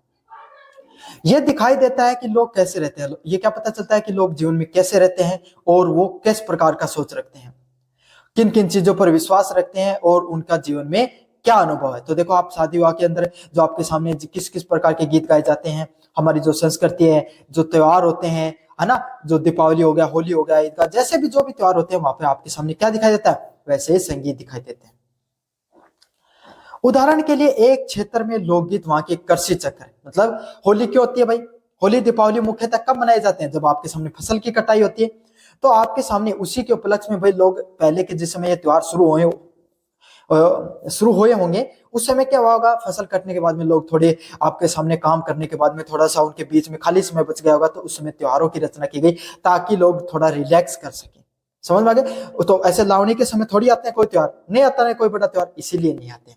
तो कृषि चक्र के समय शादी विवाह हो गए, रीति रिवाज या त्योहारों के हिसाब से आपके सामने क्या देखने को मिलते हैं, आपके सामने हमारी जो लोक साहित्य व लोक रचनाएं व लोकगीत है वो देखने को मिलते हैं आपके सामने। समझ में आ गया। तो इसी हिसाब से आपने हमारी पूरी की पूरी संस्कृति है वो देखने को मिलती है। प्रेरणा स्रोत की बात करें, क्या कौन सी चीजें हैं जो हमारे लिए प्रेरणा स्रोत है। लोक संस्कृति लोक साहित्य के लिए प्रेरणा स्रोत बनती है। मतलब जो हमारी लोक संस्कृति है, जो जनता के लिए जो लोक संस्कृति होती है, वही हमारे लोक साहित्य के लिए प्रेरणा स्रोत बनती है। मतलब जो हमारा आम साहित्य है, जो जनता के द्वारा जो संस्कृति व साहित्य देखने को मिलता है, वही हमारे लिए क्या बनता है, एक प्रकार से प्रेरणा स्रोत होता है। अलग अलग प्रकार के समुदाय में जो हमारे पर्व त्योहार संस्कार और दैनिक जीवन की घटनाएं ही लोक साहित्य का विषय बनती है। मतलब हमारा जो समुदाय होता है उसमें अलग अलग प्रकार के पर्व मनाए जाते हैं, अलग अलग त्योहार मनाए जाते हैं, संस्कार व दैनिक जीवन की घटनाएं होती हैं। मतलब जो हमारा समाज है, जो हमारा समुदाय है, उसमें जो अलग अलग प्रकार के त्योहार मनाए जाते हैं, अलग अलग प्रकार के जो संस्कार मनाए जाते हैं, अलग अलग प्रकार के जो पर्व मनाए जाते हैं, वही क्या होते हैं, वही आपके सामने जो आपके जो दैनिक जीवन में जो घटनाएं घटती हैं, उसी से क्या देखने को मिलता है, हमारा जो लोक साहित्य है उससे संबंधित जो आपके सामने जो विषय है वो देखने को मिलते हैं। समझ में आ गया। तो लोक साहित्य में वही चीजें देखने को मिलती है जो आपके आसपास के जो हमारे जीवन में होती हैं, कैसे त्योहार मना रहे हो, कैसे पर्व मना रहे हो, क्या संस्कार देखने को मिलते हैं, वही सब चीजें आपके सामने होती हैं, वही चीजें आपके सामने लोक साहित्य में देखने को मिलती हैं। पोषण और संरक्षण, लोक साहित्य अपनी मौखिक परंपराओं के माध्यम से लोक संस्कृति को पोषित करते हैं। मतलब लोक साहित्य आपकी जो मौखिक परंपराओं के माध्यम से जो लोक संस्कृति को बताने का कार्य करते हैं। मतलब जो लोक साहित्य होता है उसमें क्या होता है, जो मौखिक परंपराएं होती हैं उसके बारे में पता चलता है, और हमारी जो लोक संस्कृति है उसको भी पोषित करने के बारे में पता चलता है। और ये क्या होता है, इससे हमारी जो संस्कृति है, जो हमारा साहित्य है, वो विलुप्त होने से बच सके, इसलिए इस प्रकार के जो साहित्य और जो संस्कृति होती है उसका क्या किया जाता है, निर्माण किया जाता है। ये एक के बिना दूसरे की कल्पना अधूरी है। अगर अपन विस्तार से पढ़ें, लोक साहित्य के बिना लोक संस्कृति अधूरी है, लोक संस्कृति के बिना लोक साहित्य अधूरी है। ये एक दूसरे के बिना अधूरे हैं और आपसी संबंध एक जीवित व गतिशील इकाई बनाता है। मतलब इसमें क्या दिखाई देता है, इनका जो आपस में जो संबंध होता है ये एक दूसरे को क्या बनाता है, जीवित व गतिशील इकाई के रूप में दिखाई पड़ता है। तो ये था आपके सामने जो पूरा का पूरा जो लोक साहित्य और जो लोक संस्कृति से संबंधित जो महत्वपूर्ण संबंध है, जो महत्वपूर्ण प्रश्न है कि भाई इन दोनों में क्या संबंध देखने को मिलता है, इसके बारे में अपन ने विस्तार से पढ़ा। ये थी आपके सामने जो यूनिट फर्स्ट जो आपके सामने आधुनिक काव्य की, इसके बारे में मैंने विस्तार से बता दिया। चैनल को जोर से सब्सक्राइब कर देना, वीडियो को जोर से लाइक कर देना। धन्यवाद। हेलो बच्चों, मेरा नाम है मोहित और आपका स्वागत है हमारे यूट्यूब चैनल हिस्ट्री चैंपियन में। तो जैसा कि आप जानते हो, आपका जो पेपर होने वाला है आधुनिक काव्य का, तो उससे संबंधित आपके सामने जितनी भी महत्वपूर्ण चीजें हैं सारे के सारे आपके सामने अपन पढ़ने वाले हैं, उसका अपन रिवीजन करवाने वाले हैं। यूनिट फर्स्ट का रिवीजन मैं ऑलरेडी करवा चुका हूं।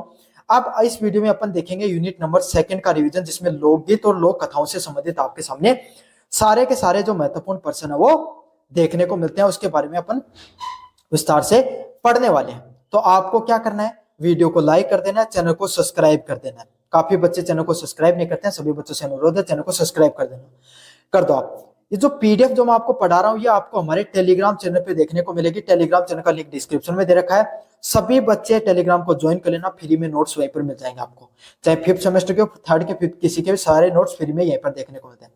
साथ के साथ अन्य जो यूनिट फर्स्ट अगर अभी तक नहीं देखे है तो प्लेलिस्ट का लिंक डिस्क्रिप्शन में, वहां से जाकर जरूर से देख लेना।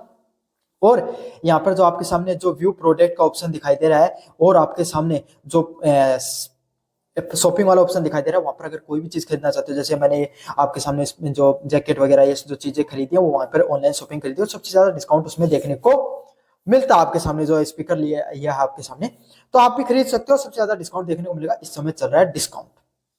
तो चलो यूनिट नंबर सेकंड की करते हैं शुरुआत आधुनिक काव्य के अंदर।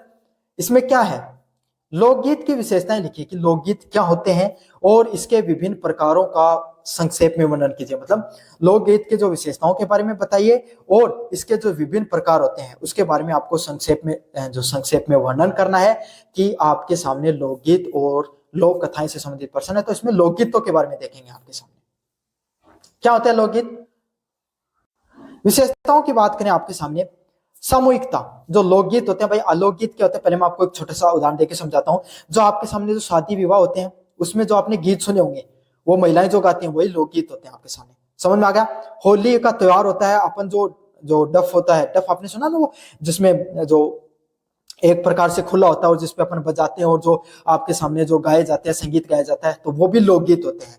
होली पे गाए जाने वाले और कोई अन्य त्योहार पे गाए जाने वाले गीत हैं, जन्माष्टमी पे कोई गीत गा रहे हो, ये सब क्या आपके सामने, ये हमारे लोकगीत होते हैं। हमारे आसपास के जो साहित्य जो संस्कृति से उन गीतों का निर्माण होता है उन्हीं को क्या कहा जाता है, लोकगीत के नाम से जाना जाता है। क्या विशेषता होती है लोकगीतों की, सामूहिकता देखने को मिलती है। मतलब सामूहिकता क्या होती है, इनके जो रचनाकार होता है, जो लोकगीत होते हैं इसका रचनाकार है वो आपके सामने क्या होता है, अज्ञात होता है। इसके रचनाकार के बारे में पता ही नहीं होता कि कौन इसका रचनाकार है। समझ में आ गया भाई। अब आपके मम्मी, अगर जो आपकी मदर है या आपकी दादी है या फिर सिस्टर जो लोकगीत गाते हैं आपके सामने शादी वाके, अगर आप उनसे पूछो कि भाई आपने संगीत कहाँ से सीखा, ये गीत आपने कहाँ से सीखे, तो क्या वो बता पाएंगे किसके द्वारा, तो वो बोलेंगे कि भाई मेरी मेरी जो माता होती थी उसने मुझे सिखाया है। और अगर उनसे पूछोगे तो वो कहेंगे मैंने भी आप जो आसपास की मेले गाती थी तब मैंने सीख लिया। तो अगर आप इसकी जड़ तक जाना चाहोगे कि किसने लिखा है तो इसका रचनाकार आपको नहीं मिलेगा। मतलब तो इसमें क्या होता है, सारे समाज के द्वारा, जितना भी जो समाज की जो महिलाएं हैं, जो पुरुषों के द्वारा जो इसके जो संगीत है उसकी रचना की गई। धीरे धीरे एक व्यक्ति ने गाना शुरू किया, फिर धीरे धीरे आगे बढ़ता बढ़ता क्या आपके सामने वो अपने हिसाब से बदलता चला गया और इसमें सारे समाज की भावनाएं हैं, सामूहिक भावनाएं वो देखने को मिलती है। अगला क्या है, मौखिकता। मौखिकता क्या होती है, पीढ़ी दर पीढ़ी मौखिक रूप से स्थानांतरित होने वाला साहित्य है, एक प्रकार से लोकगीत होते हैं। क्यों भाई, आपके सामने आपकी माता जी से पूछो, आपकी दादी जी से पूछो, या फिर जो लोकगीत गाते हैं उनसे पूछो भाई आपने कहाँ से सीखा, क्या है कोई किताब में लिखे हुए, तब आप कहोगे बिल्कुल नहीं, कोई किताब नहीं इनकी, तो ये तो हमारे जो गुरुजन है उनसे सीखा, अपने माता पिता या फिर वहीं से हमने इन सब चीजों को समाज से सीखा है। और एक व्यक्ति जो वो गाते थे तो उनके साथ हमने रियाज किया, उनके साथ हम भी गाते चले गए और हमने भी ये सब चीजें सीखी। तो किस प्रकार से लोग सीखते हैं, पीढ़ी दर पीढ़ी है ये जो हमारा लोकगीत है और जो हमारा लोक साहित्य है वो क्या होता है, आपके सामने आगे से आगे स्थानांतरित होता है। अगले वाला पॉइंट है इसके अंदर क्या, सरलता। भाषा व शैली में सहजता लोक जीवन से जुड़ी होती है। मतलब जो इसमें जो साहित्य देखने को मिलता है इसमें क्या होता है, भाषा और जो शैली होती है इसमें एकदम सहजता दिखाई पड़ती है। क्यों, क्योंकि भाई आपके सामने इस प्रकार की भाषा, बहुत ऐसे हिंदी के बड़े बड़े शब्द नहीं देखने को मिलेंगे, समझ में आ गया। मारवाड़ी के भी कठिन शब्द नहीं देखने को मिलेंगे, अगर राजस्थान से हो, हरियाणा से हो तो हरियाणवी के बहुत गहरे शब्द नहीं देखने को मिलेंगे। हल्के फुल्के शब्दों का इसमें क्या किया जाता है, समायोजन किया जाता है, हल्के फुल्के शब्दों का इसमें प्रयोग किया जाता है। भाषा है उसमें जो भाषा, वो किस प्रकार की भाषा को प्रयोग किया जाता है, एकदम सरल सहज भाषा व शैली का प्रयोग किया जाता है। और वो सहज और सरल भाषा क्या है, हमारे लोक जीवन से जुड़ी होती है। तो आपको समझ में आ गया किस प्रकार की भाषा का प्रयोग किया जाता है, एकदम सरल और सहज लोक भाषा है उसका प्रयोग किया जाता है, जो हमारे लोक जीवन से चीजें जुड़ी होती हैं, उससे संबंधित चीजों को इसमें प्रयोग किया जाता है ताकि हर व्यक्ति इसको समझ सके, हर व्यक्ति इसको आसानी से गा सके। अगला क्या आपके सामने स्वर व लय, मतलब किस प्रकार से इसका गायन किया जाता है, स्वर व लय किस प्रकार से होते हैं। संगीत और ताल का सहज समावेश व समावेश गाने योग्य चीजें देखने को मिलती है। मतलब जो स्वर और जो लय, मतलब जो गाने का जो रिदम होता है, जो गाने का जो स्वर व लय व ताल देखने को मिलती है, वो किस प्रकार से होती है, एकदम सहज होती है और इसमें एक बहुत ही शानदार समावेश गानों का देखने को मिलता है।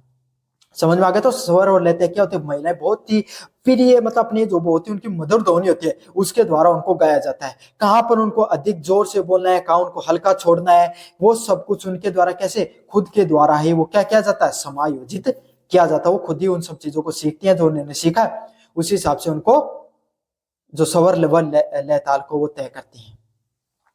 भावनात्मकता, लोक जीवन के सुख दुख आशा निराशा को व्यक्त किया जाता है। मनुष्य जीवन है, जीवन में इंसान के सुख भी आते हैं तो इंसान के जीवन में दुख भी आते हैं।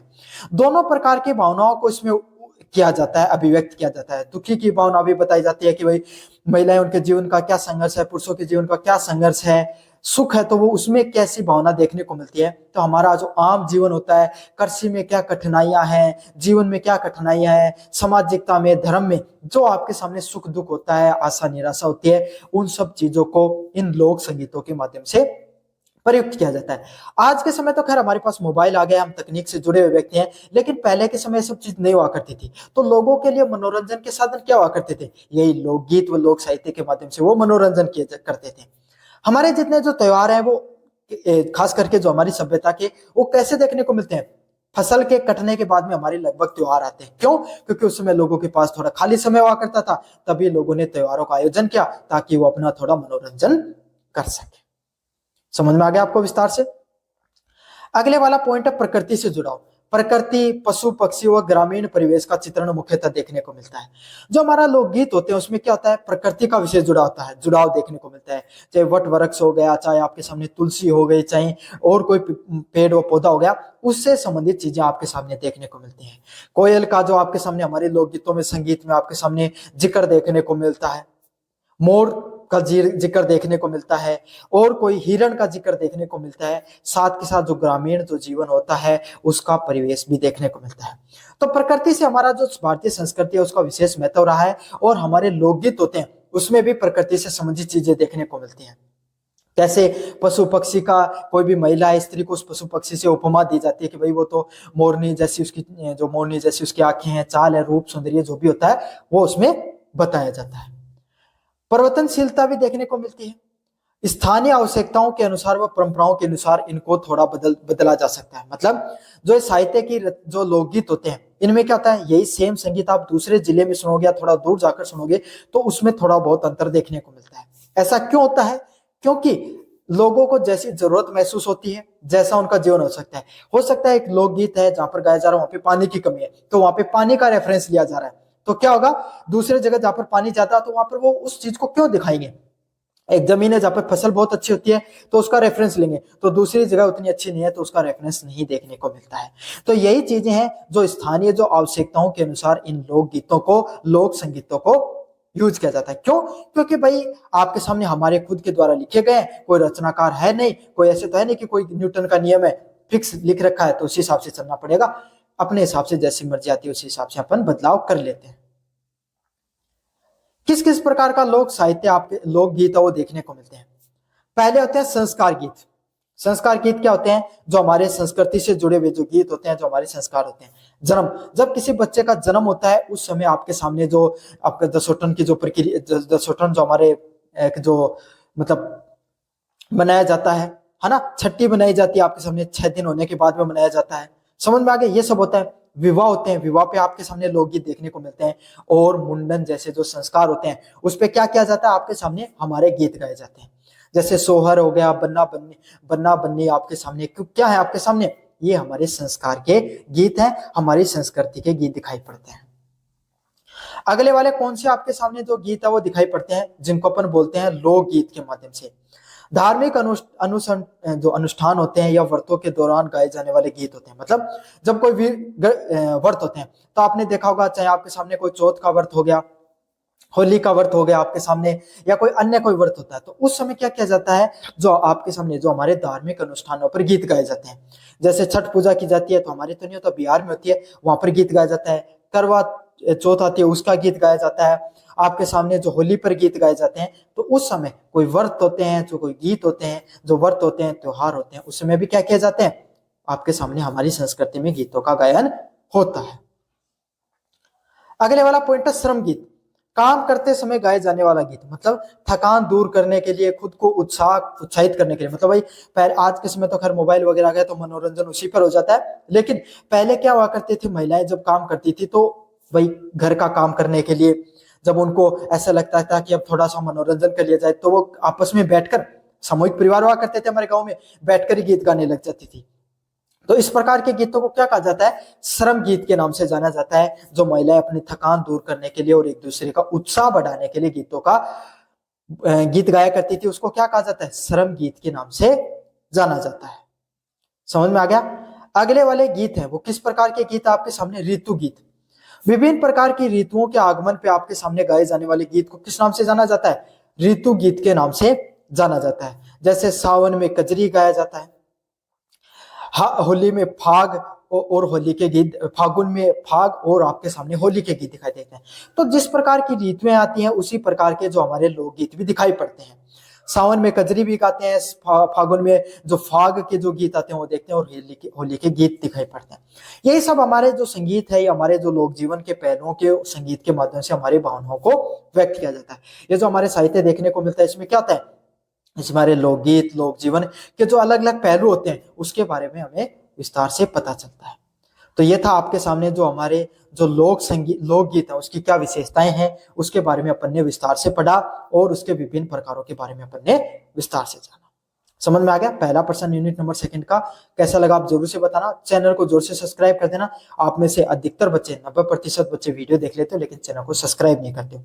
सभी बच्चों से रिक्वेस्ट है, चैनल को जोर से सब्सक्राइब कर लेना, और ऑनलाइन कोई चीज खरीदना चाहते हो तो जरूर से खरीद लेना। पहला पॉइंट है लोक कथा का स्वरूप व उसका वर्गीकरण। जो अलग अलग प्रकार के लोक कथाएं दिखाई पड़ती हैं उनका कैसा स्वरूप होता है और उनका कैसा वर्गीकरण है, उसके बारे में अपन विस्तार से जानने वाले हैं। इसके बारे में समझ में आए? लोक कथाएं क्या होती हैं, हमारी क्या मौखिक परंपराएं होती हैं, उसके बारे में अपन पढ़ेंगे।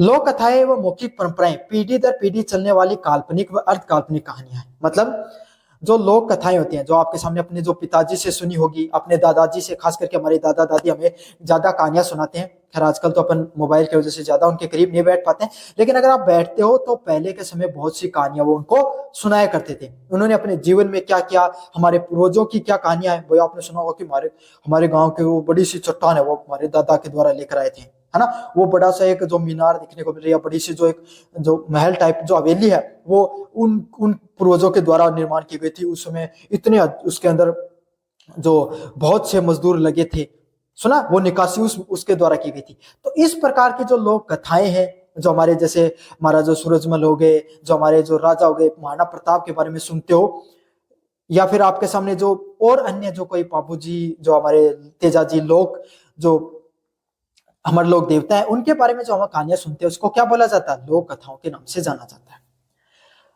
हमारी जो लोक कथाएं दिखाई पड़ती हैं, जो हमारे साहित्य में जो लोक कथाएं दिखाई पड़ती हैं, ये मौखिक परंपराएं हैं। ये भी कैसे आपके सामने एक प्रकार की मौखिक परंपराएं हैं जो पीढ़ी दर पीढ़ी चलती है आपके सामने। किस प्रकार से चलती है? अभी एक पीढ़ी से दूसरी पीढ़ी तक चलती हैं।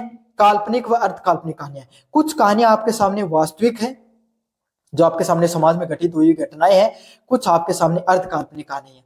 अर्ध काल्पनिक कहानियां कौन सी होती हैं? वो कहानियां जिनमें वास्तविकता नहीं होती है, लेकिन बच्चों के मनोरंजन के लिए, लोगों को मनोरंजन के लिए उन कहानियों को गढ़ दिया जाता है आपके सामने। कुछ सत्यता होती है और कुछ आपके सामने उसमें थोड़ा मिर्च मसाला लगाकर उनको थोड़ा चटपटा बना दिया जाता है ताकि आपको सुनने में अच्छा लगे और आपका मनोरंजन हो सके।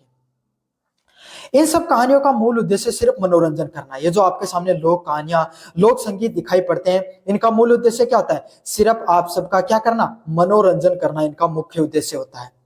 बच्चों को शिक्षा देना व सांस्कृतिक मूल्यों को प्रसारित करना। मतलब ये जो आपके सामने जो लोक साहित्य, जो हमारा लोक साहित्य दिखाई पड़ता है, इसका मुख्य उद्देश्य यही होता है कि बच्चों को या फिर आपके सामने जो बड़े हैं, जो आम जो लोग हैं, उनको इन लोक कथाओं के माध्यम से उनका मनोरंजन कराया जा सके। नैतिकता व संस्कार सिखाने के लिए किया जाता है। बताया जाता था कि हमारे जो राजा है, पूर्वज, वो इतने आपके सामने स्ट्रॉन्ग हुआ करते थे कि 80-80 किलो के जो आपके सामने क्या करते थे, जो 80-80 किलो, 100-100 किलो के आपके सामने हथियार पहनकर चलते थे, युद्ध में लड़ते थे। इस प्रकार की कहानियां सुनाकर हमें क्या किया जाता है? हमें साहस सिखाया जाता है जीवन में। संस्कार सिखाए जाते हैं कि कैसे श्रवण एक पुत्र हुआ करता था जिसने अपने माता पिता के लिए क्या कर दिया था? अपने अंधे माता पिता के लिए तीर्थ यात्रा पर लेके गया था। तो इस प्रकार की लोक कथाओं के माध्यम से हमें संस्कार मिलता है कि हमें माता पिताओं की किस प्रकार से इज्जत करनी चाहिए। समझ में आ गया? तो ये इन सब जो कहानियां हैं, लोकगीत व संगीत का क्या काम है? ये सब कहानियां हमें मनोरंजन ही नहीं कराती हैं, बल्कि क्या कराती हैं? बल्कि हमें हमारे समाज के बारे में बताती हैं, हमारे नैतिकता व संस्कारों के बारे में बताती हैं। इन सब लोक कथाओं व लोक जो कथाएं हैं, इनका कोई रचयिता है उसके बारे में किसी को नहीं पता। भाई ये किसके द्वारा लोकगीत या लोक कथाएं लिखी गई हैं, इनका रचयिता कौन है, इसके बारे में वास्तविकता में किसी को ज्ञान नहीं है। और ये किसी समाज की सामूहिक चेतना और विश्वासों को दर्शाती हैं। लेकिन ये जरूर पता है, ये हमारा जो समाज होता है उसकी सामूहिक चेतना और उसके विश्वास को जरूर दर्शाती है। समझ में आ गया? मतलब जो हमारे सारा समाज है उसकी जो किस प्रकार की भावनाएं है उसके बारे में जरूर पता चलता है, और जो हमारा समाज है उसके विश्वास के बारे में जरूर पता चलता है। ये एक सरल भाषा, पुनः आवर्ती चीजों की व नैतिक संदेश व पात्रों का स्पष्ट चित्रण जरूर देखने को मिलता है।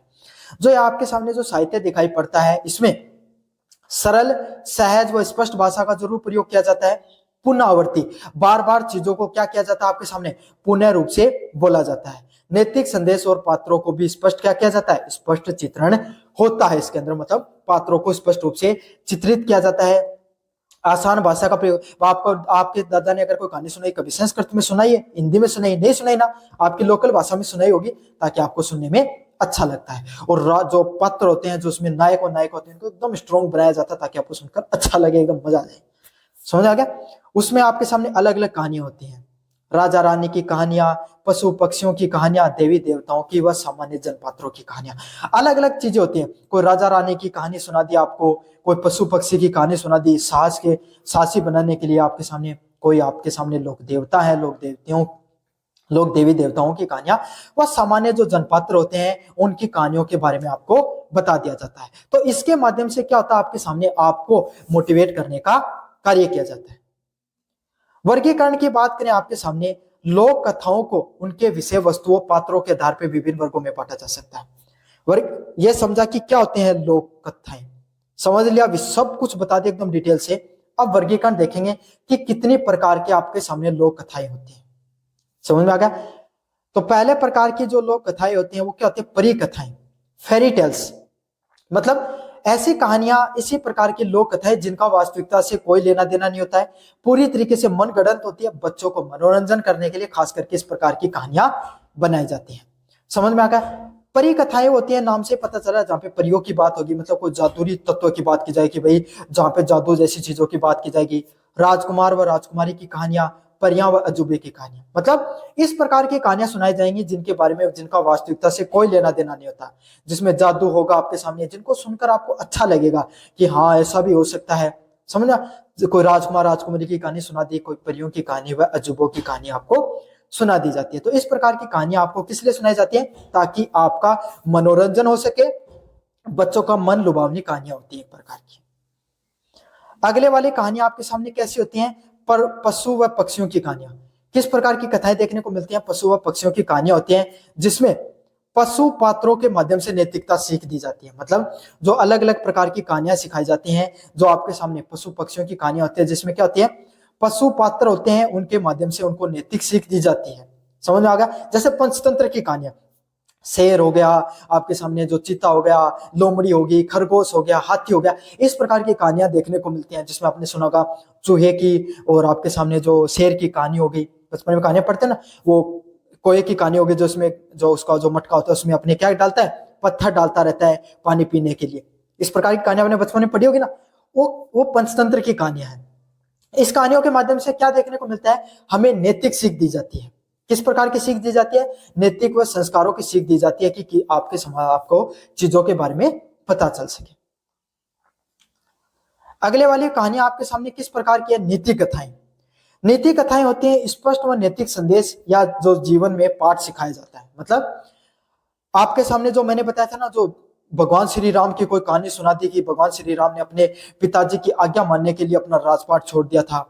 श्रवण की कहानी सुना दी कि एक श्रवण पुत्र हुआ करता था जिसने अपने माता पिता के लिए उनको तीर्थ यात्रा पर लेकर गया था, है ना। भगवान श्री कृष्ण अर्जुन की कहानियां, युधिष्ठिर की कहानियां, इस प्रकार की जो नीतिगत कहानियां, जिससे हमारा क्या नैतिकता के बारे में पता चलता है, हमारे समाज के संस्कार के बारे में पता चलता है कि हमें अपने जीवन में माता पिता का क्या करना चाहिए, उनका आदर करना चाहिए, बड़े बुजुर्गों का आदर करना चाहिए। हमारे जो संस्कार, हमारा ये धर्म है, हमें धर्म से चलना चाहिए। जो इंसान धर्म से चलता है उसके जीवन में ये फायदा होता है, जो अधर्म से चलता है उसको अंती होता है। तो इस प्रकार की कथाओं को क्या कहा जाता है? नीति कथाओं के नाम से जाना जाता है। अगली कथा है धर्म कथाएं, देवी देवताओं की कहानियां, जो भगवान श्री राम की, भगवान श्री कृष्ण की, लोक देवताएं हो गए आपके सामने, कुछ संत हो गए, मीराबाई की कहानी सुन रहे हो, रैदास जी के बारे में आप सुन रहे हो, दादू दयाल जी हो गए आपके सामने, कबीर दास की आपने कहानी सुनी है। आपके जितने भी देवी देवताएं हैं, लोक देवताएं, बापू जी, अरबू जी, आपके सामने रामदेव जी, तो जितने भी जो आपके सामने देवी देवता हैं, उनके जीवन की जो घटनाएं हैं, उनके जीवन के बारे में अगर आप पढ़ते हो तो इस प्रकार की घटनाओं को क्या कहा जाता है? धर्म कथाओं के नाम से जाना जाता है, जिसमें आप धर्म से संबंधित चीजों के बारे में जानते हैं। अगले वाली कथाएं होती है वीर कथाएं, जिसमें आप किसी योद्धा या साहसी व्यक्ति के पराक्रम का वर्णन होता है। वीर कथाएं क्या होती हैं? जिसमें कोई योद्धा हो गया या कोई साहसी व्यक्ति हो गया, उसके जीवन के पराक्रम के बारे में आप जानते हो, उसके जीवन में किस प्रकार से उसके द्वारा जो पराक्रम है, वो उसके पराक्रम के बारे में अपन विस्तार से जानते हो। कि भाई जैसे महाराणा प्रताप की आपने कहानियां सुनी होगी, है ना, पृथ्वीराज चौहान की आपने कहानियां सुनी होगी, है ना। इस प्रकार के जो आपके सामने जो हमारे योद्धा हुए हैं, है ना, जो बाजीराव मस्तानी है, जो जिनकी कहानी भी चली, जो वीर वीर जो आपके सामने है, मराठा शासक है वीर, जो आपके सामने वीर शिवाजी, उनकी कहानी आपने सुनी होगी। तो इस प्रकार की जो कहानियां, जो हमारे योद्धाओं के बारे में आपने जो कहानियां पढ़ी हैं, है ना, ये सब कहानियां किस श्रेणी में आते हैं? वीर कहानियों की श्रेणियों में आते हैं। अगले वाली कहानी आपके सामने हास्य कथाएं। हास्य कथाएं क्या होती है? जिनका मुख्य उद्देश्य सिर्फ हंसाना होता है। हास्य कथाएं वो कथाएं होती हैं जिनका उद्देश्य सिर्फ आपको क्या किया जाता है? जिसके माध्यम से आप सबको हंसाने का कार्य किया जाता है। इस प्रकार की कहानी, जिनको चुटकुले हो गए, खास करके चुटकुले हो गए, छोटी छोटी कहानियां हो गई, जिनको आपको पढ़कर क्या आ जाए, हंसी आ जाए, चुटकुले जो उसमें मुख्यतः होते हैं। अगले वाले जो कहानियां आपके सामने, जो प्रेम कथाएं हैं, लव स्टोरीज होती हैं, जिसमें प्रेम व त्याग की आपके सामने कहानियां सुनाई देती हैं। रोमियो जूलियट की जो आप कहानियां सुनते हो, जोधा अकबर की आप कहानियां सुनते हो, भगवान श्री कृष्ण व राधा की जो कहानियां सुनते हो, इस प्रकार की जो कहानियां होती हैं वो क्या होती है? प्रेम से संबंधित कहानियां होती है, जहां प्रेम और त्याग जो जीवन का एक महत्वपूर्ण पहलू होता है, जिसके बारे में ये बताया जाता है। यह वर्गीकरण लोक कथाओं की विविधताओं को दिखाता है। और ये जितने जो अलग अलग पहलू दिखाई पड़ रहे हैं, जहाँ पे नीतिगत कथाएं हैं, धर्म कथाएं हैं, वीर कथाएं हैं, हास्य कथाएं, वो प्रेम कथाएं, हर प्रकार की लोक कथाएं हमारे समाज में जो है वो चलती है, जो मानव के जीवन के अनुभव और विभिन्न पहलुओं को कवर करते हैं। और लोक कथाएं हमारे जीवन में जिस प्रकार की जो संघर्ष दिखाई पड़ते हैं, जिस प्रकार की जो चीजें आती हैं, उनके बारे में वो विस्तार से बताती हैं। तो यही है, लोक कथाएं हैं वो आपके सामने जो हमारे जीवन में सभी स्वरूपों को, सभी वास्तविकताओं को क्या करते हैं? आपके सामने एकजुट करने का कार्य करती है।